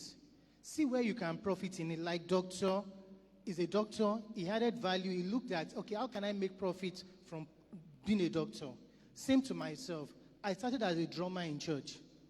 Right from being a drummer, I was being paid. From there, I was drumming in a church in Ijebu-Ode. Gradually, I left drumming because I got tired. I became a cameraman. Yes, I was serving in a bank, Zenith Bank, then in Ijebu-Ode. I was like, okay, if for instance or by eventuality they just tell me to go, what will I do? I studied engineering from University of Ibadan. Where will I get the capital? I'm trying to answer some of the questions that some of us have asked that may even be bothering our minds. Please, you get the answers from my testimonies. I was asking myself, how can I make money? I was working in a bank. I was saying to myself that no bank will give a startup loan because it's a great risk. So then how can I raise the money to do my own business? So as a cameraman there in a church,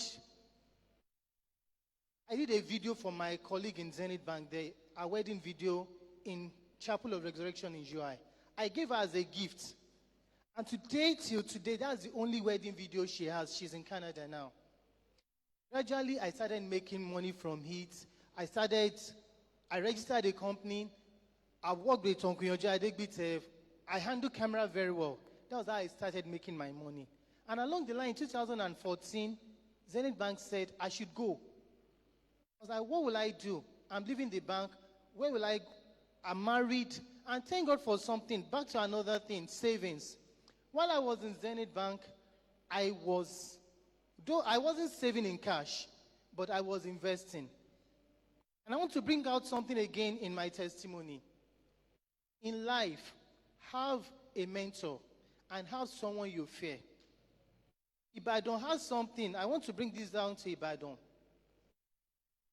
They used to say a proverb, and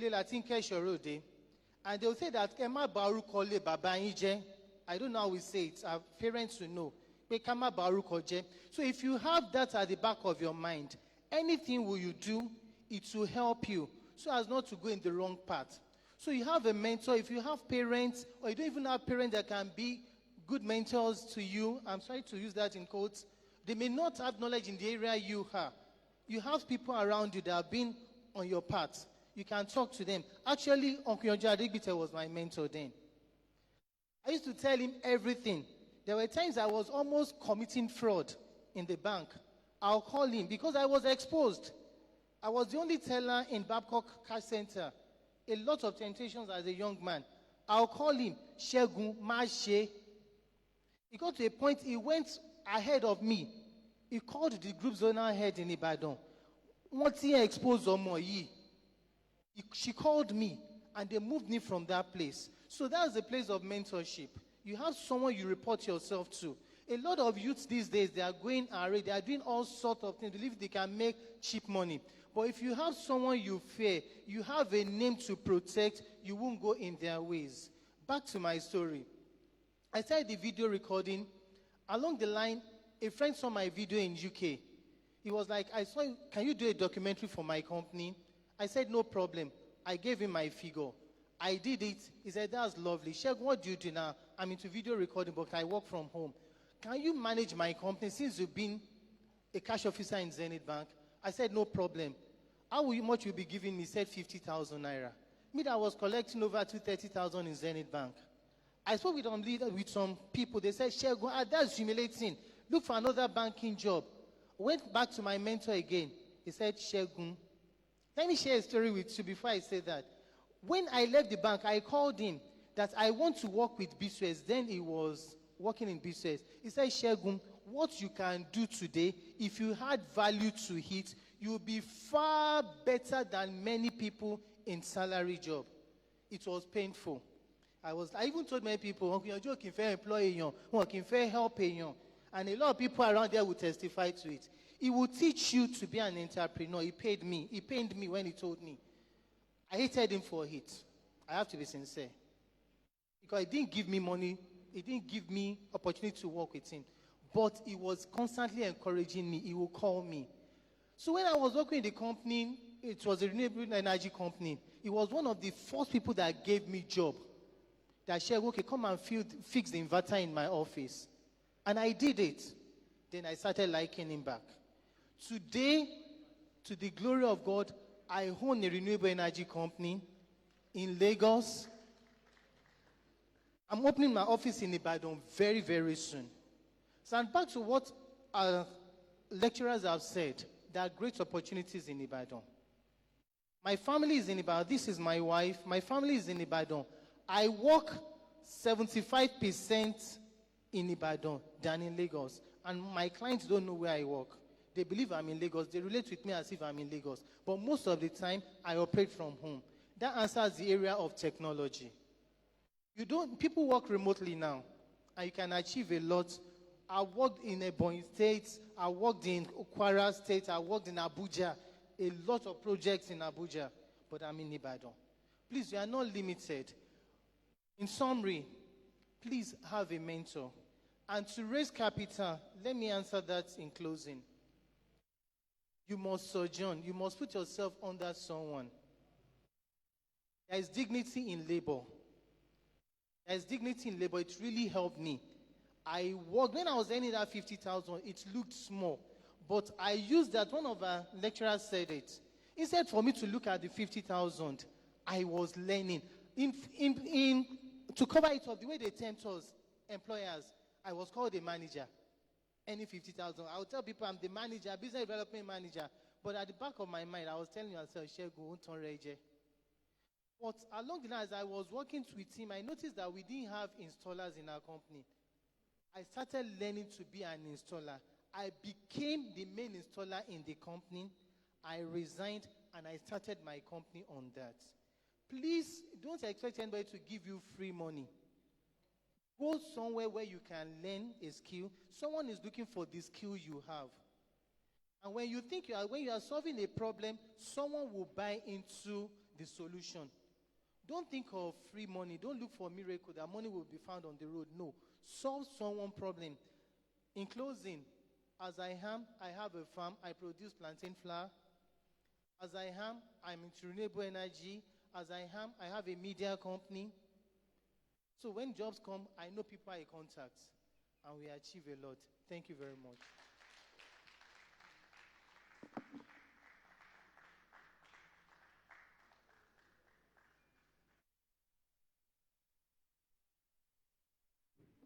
Thank you very much, Mr. Shegun Ojeome, for your very inspiring testimony. Okay, so I'm going to invite very quickly Honorable Seyi Adisa to speak for just a couple of minutes, and then I'll invite my mentor, my father, for the closing remarks. Please let's welcome Honorable Seyi Adisa. The magazines are still available. Please avail yourself of a copy. It's just 1,000 naira only. All right, good afternoon, everyone. It's always a pleasure to be here. I want to thank Iyalode once again for being consistent and for doing this back to back to back. I recognize Uncle Yoju. It's my uncle, someone I'm always very proud of, someone that I appreciate a lot. So I want to talk very quickly about what we plan to do with the Ibadan Business Hub. I have a firm. It's the firm called T&A. The A is Adisa, T&A Legal. We have almost 15 lawyers in 3 locations, Lagos, Ibadan, and Abuja. And I believe one of the things we must have learned from today is that your location should not matter in a global world. We are running businesses that I believe Ibadan is not your only client. I believe you don't even want Ibadan to be your only client. And so the watchword, the keywords are excellence and just being able to deliver top quality like our 2 testifiers have said. A friend of mine came to me a few days ago, or a few weeks ago now, and he works in Ibadan, or he lives in Ibadan, but his clients are in London. So he's a contractor, and he services them in London from Ibadan. And he earns in dollars, and he was telling me a story that his wife was about to give birth, and their rent was due, and they were going to change houses. And I was really happy for the guy, great guy, very solid person. And then he told me that out of the blues, he received an email. And that email said he needed to take insurance because another contractor had created a problem for the company, and the company had to pay millions of pounds. So the company was not going to deal with any contractor that did not have insurance. And so they asked him to go and take insurance. And you can imagine the insurance was thousands of pounds. And so this guy that his wife is about to give birth has all of these things in front of him. And then they're telling him he needs to go and do this. Obviously, he also doesn't want to lose the job. So he's very concerned. And I saw him, and then he spoke to me. He said, Shay, I don't know what I'm going to do. You know, the money even that I have, you know, my wife is going to give birth and all of these things. And now they're asking me to pay insurance. And he was in a very tight place. If you're an entrepreneur, you know what that means. Do you want to lose foreign exchange? Do you want to lose all of these things? And the first thing I asked him, I said, do you have a contract? He said, yes. I said, they can't change your contract halfway. And he said, what do you mean? I said, you cannot introduce new terms into a contract halfway through a contract.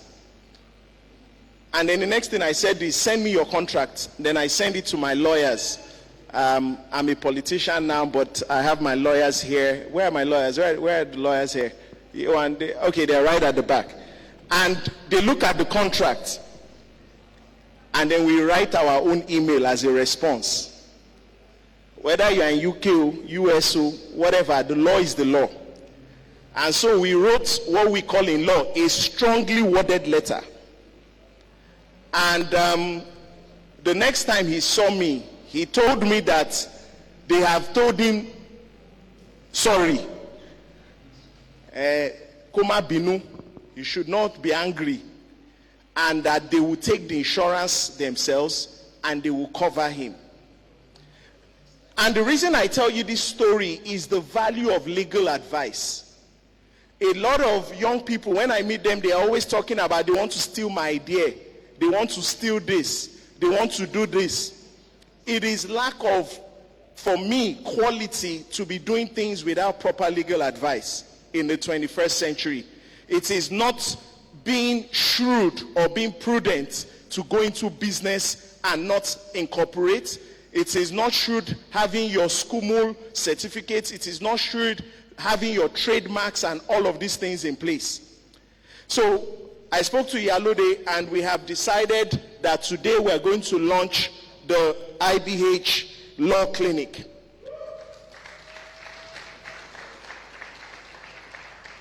And what we're trying to do is to give, as part of our own contribution to the hub and our own contribution to society, is to give back.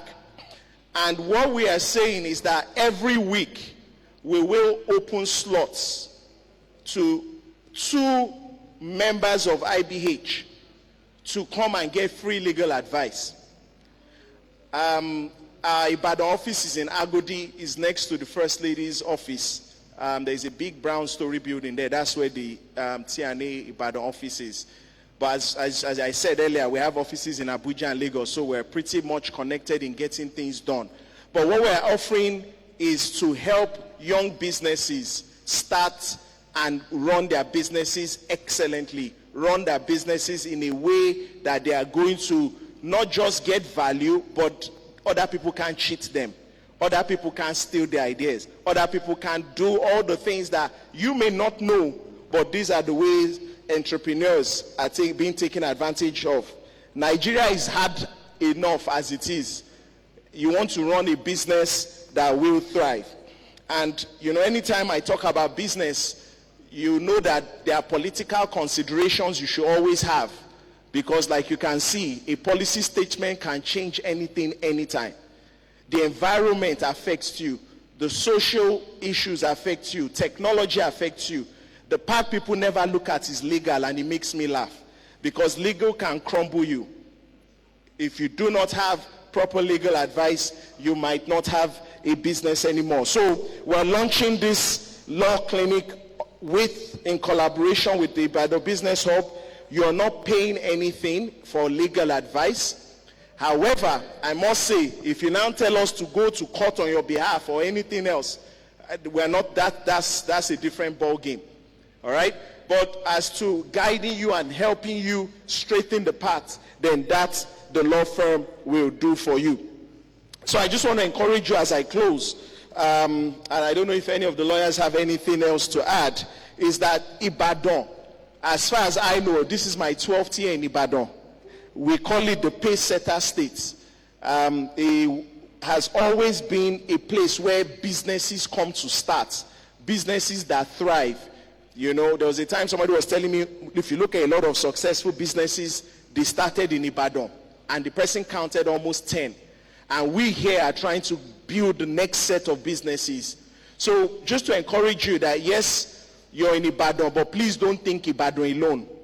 And like our speakers have said, you know, anytime people want to take a swipe at Ibadan, they will show you shower that is not like the normal shower. They will tell you it's Ibadan.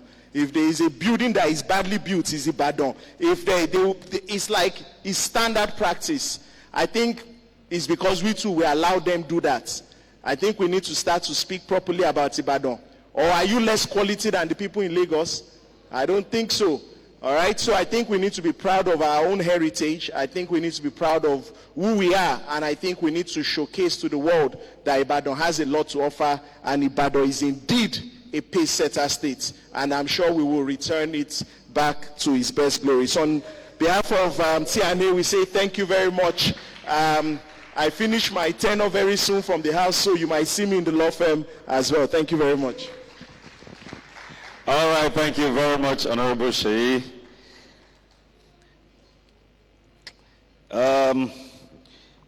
It is time now to take the closing remarks.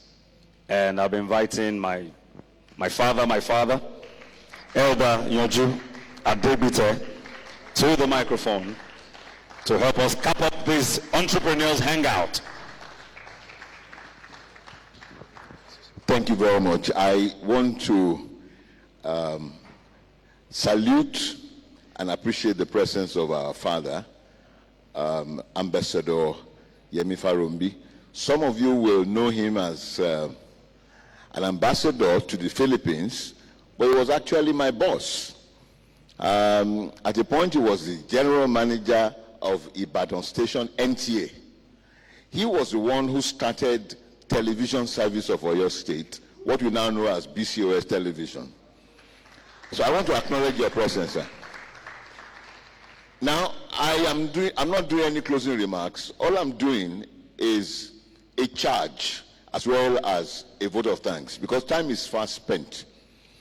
Our young people, I'm happy that some of you who are here, you are still here. Most of our young people, they have a very, very short attention span. And that's the reason why it's getting very difficult to get young people to progress. Most young people are looking for fast businesses, something that you can start now and tomorrow you already have made 10, 15 million naira. Such businesses don't last. You got to be under mentors to learn about test. That's exactly what we have presented today. And in some other places in Lagos, you will pay not less than 10,000 to attend a seminar like this. But we get it free. And I want to thank my brother. His name is Wale Ojo. Some of you will know him as a musician. He also has contributed all this PA system and stuff that you see. He gave it to us gratis, free of charge. My son, who came to also testify earlier on, that does, because as we are here now, we are live streaming. You can go back home and go and watch that thing again. I will get the link shortly. They will announce the link. You can watch it again. Dr. Olamitoye, that's a life coach that we all need to follow. I have spent the better part of 70 years less 1 year in this Ibadan. And I've been in this industry, broadcasting industry. This year marks my 51st year in the industry. But guess what? For as long as you want to keep on reading and learning, let me assure you, you will always look young. Even when you are 70, you'll be looking like 50. And that's the reason why I have a burden, and we have a burden as Ibadan Business Hub for the young people. Because you are the guys we are going to hand over to. And the burden is that when I drive past Bodija, where I live, there are about 10 lounges and nightclubs and what have you. If you see the kind of cars that are parked outside there, some of them 20 million, 25 million. And he will tell you that he has about 3 or 4 such cars. Meanwhile, the guy is a bloody tenant in a 2-bedroom apartment. He doesn't own any business. You know, you can run your business from the house, but which kind of business are you running? Is it sustainable? So this is very, very important. It's only the business that you run, you make some money here, make some money here, that are sustainable. I'm going to end shortly with a testimony. This Ibadan that we have been talking about is a city of destiny. I can assure you. All the firsts, I think I have a list here. First television station in Africa is Ibadan. First university in West Africa is here. First teaching hospital in Ibadan in West Africa is here. First multi-story building in Nigeria, Cocoa House, is here. First Olympic stadium, Liberty Stadium, is the first Olympic stadium in Africa. The first 5-star hotel in Nigeria is Premier Hotel. The first residential estate in Nigeria, Bodija Estate, where I live, is also in Ibadan here. The dual carriageway, I'm sure some of you would know Elizabeth Road, that road from Mokola flyover that goes towards NTA, towards Agodi. That's the first dual carriageway in Nigeria. I can go on and on and on and on and on and on. So there's something peculiar about this city. I tell people, I will never go to Lagos. 1,000 naira in Ibadan is all right for me than 100,000 in Lagos. You might not want to accept. Once you go to Lagos and you reject 10,000 in Ibadan because of 100,000, you are reducing your lifespan by 10 years. I'm talking seriously. I have a lot of my colleagues who are in Lagos. They are looking 90 as I speak with you now. Because of the pressure in Lagos. You know, because of the pressure. And there's a lot of money to be made here in Ibadan. Let me end as I thank all of you for coming and for waiting this long. This is not a one-off. Before December, we are going to organize another one. By that time, because of what you have heard today, I can see the faces of billionaires. But don't say because you are now a billionaire, you won't come for that one in December. Dr. Olamitoye is an epitome of humility. That man who came here just now. The man has investment of not less than 3 billion. I can tell you, he's my friend of many years. But look how simple he is. He's on his way to Abeokuta now. Guess what? He's driving himself to Abeokuta and back. It's not as if, you know, so you are active all the time to ensure that that business you are starting is sustained. A young boy, he made a 3rd class in UI. In this Ibadan. He came to my office. He was looking for a job. And because I was doing some consultancy for BAT in Lagos, they have a factory here in Ibadan. He came to me and said, Uncle Yoju, please, I'm looking for a job with BAT. I checked his CV and I said, BAT will not touch you with a 1 kilometer foot pole or 1 kilometer pole. Why? BAT will not touch even 2nd class upper. Most of the people who work in BAT is a multinational. It's about his 1st class. But I try to encourage him that look around you. What services can you render that will give you some money? And that's how he started. He started that time. We just started our telecoms. He started doing mobile phone service. Then he went to Lagos. When he got to Lagos, his friend who was staying with borrowed him some money. He got some money from him to head for Park View Estate in Ikoyi. Some of you who know Park View Estate, where the vice president and all these big people and all the past commissioners in Lagos State were living.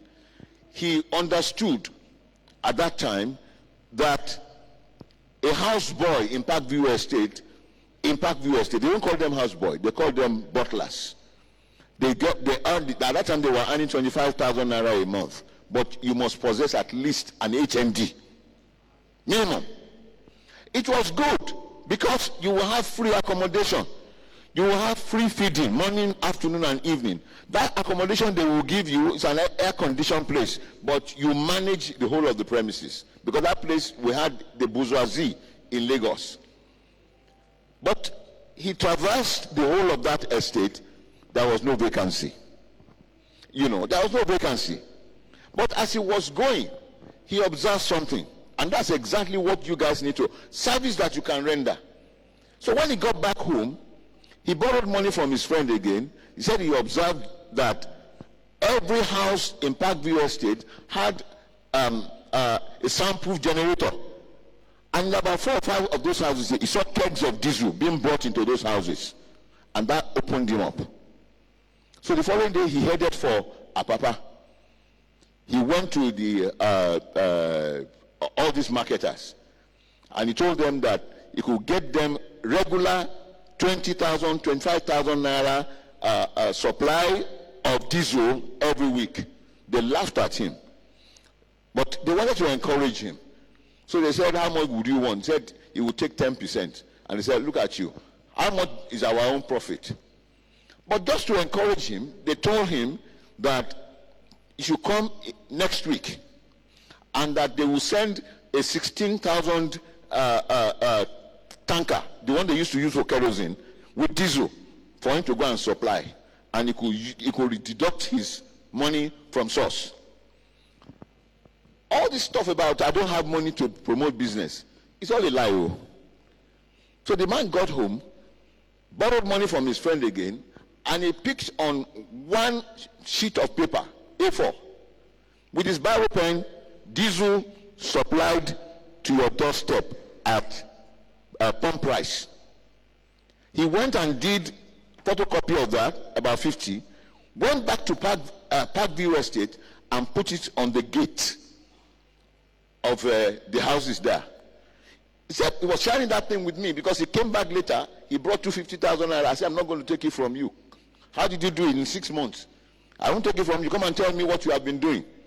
That's when he narrated this. And guess what? He said by evening, he put his phone number there, called this number. About 10 people responded. To cut the long story short, he started supplying.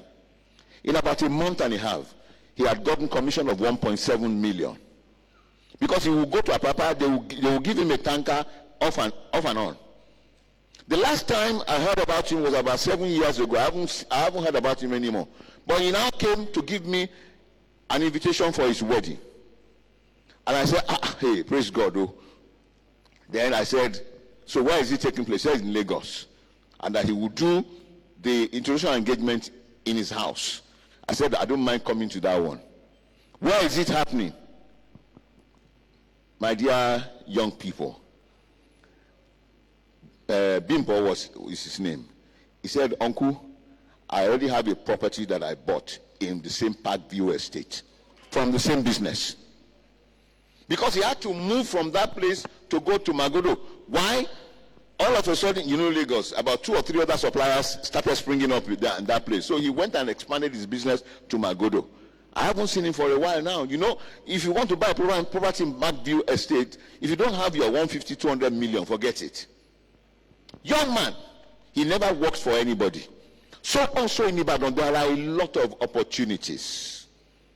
2011, when we came into government, may God bless his soul, Senator Abiola Ajimobi, who was then governor, there were 98 hotels in Ibadan. By the time we were living in 2019, we had 920 hotels already established in Ibadan. Event centers at that time, we had only about 11 or 12. Today we have almost 200 in Ibadan. If you don't believe it, this one is an evidence. And there are 3 halls downstairs. There is also another one there, Hall of Grace. By the time you drive from here to Bodija, you will see a lot. Do you drive around town? You think that just happens just like that? It's because Ibadan is a city of destiny. And you guys are the ones to sustain it as we move into the next dispensation. So please, please, just look at what God has put into you. What you learned in the university or polytechnic is just to open you up.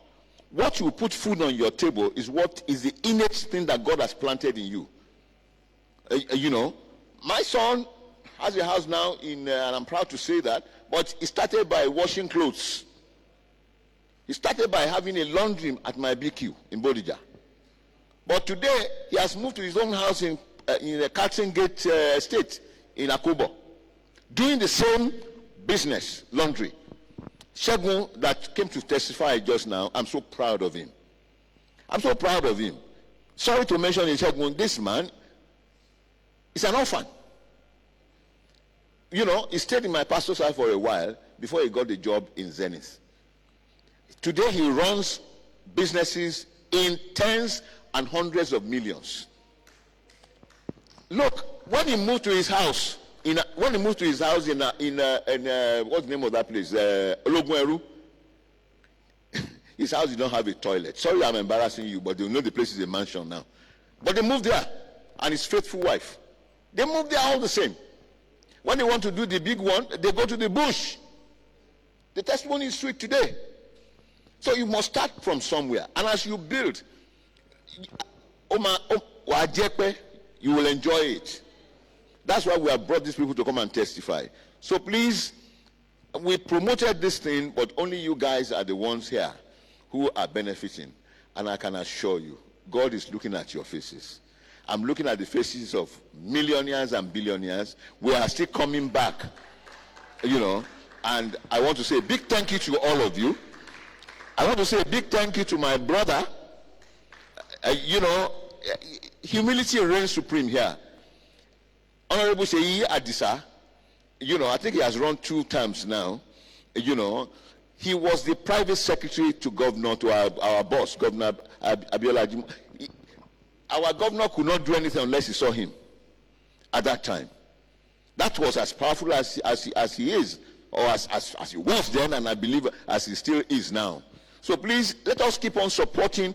I never met Yalode, not knowing that I actually knew her. Her father, her late father, was my senior in Government College, Ibadan. And we were in the same house, the same room. So once he passed on, all of us were so sad. And then she approached me through my friend, Mr. Yomi Davis, you know, and he approached me. By the way, Mr. Yomi Davis is my friend forever. I was his best man at his wedding over 40 years ago. That's the wedding that produced Remy Davis and Femi Davis here, you know. So please, I am looking at the faces of millionaires, those who will hold the socio-economic life of Ibadan city.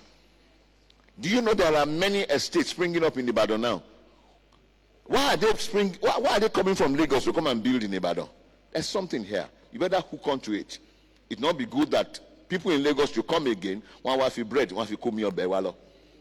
So please, as you go now, start thinking about, go and listen to Dr. Olamito's all he has taught us, all the nuggets, and make sure that you abide by those nuggets religiously, and you cannot miss it. You certainly cannot miss it. I thank you very much for coming. I want to thank our boss once again. I thank my brother, Mr. Yomi Davis, our MC. Some of you might not know him. He will call me my father, my son, my son. You know, this man, he was following after me anywhere I was going to do MC. Before I decided to retire myself, I only come out once in a while. He was following me. And each time we went somewhere, he wasn't getting paid though. you know. And the first time he will get money for one event like this, he came to my house and said he was giving me his first fruits. And I prayed over it, I gave him back. Tell me if I'm telling a lie. What God has done in his life, I have not even achieved it. He got an invitation to go and be MC at a wedding in America. All expenses paid. This same Oluwafred Elegbe. And the sky is not his limit. They say the sky is the limit. No, this one will transcend beyond the skies. So I want to thank you, Fred. God bless you abundantly. Thank you, Tommy Singh. Where is he? Thank you, Tommy Singh, for your contribution. I want to thank all our contributors, our speakers who have left. Please, it's going to be bigger than this. The response will be bigger than this when next we call upon you, which is going to be before the end of the year, because we are going to be having this in series until you guys, the youth, you take over the socio-economic life of Ibadan. Thank you once again for coming, and God bless you.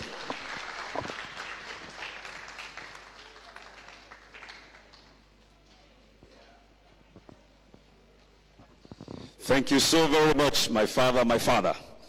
God bless you, sir. Elder Yoju Adebite.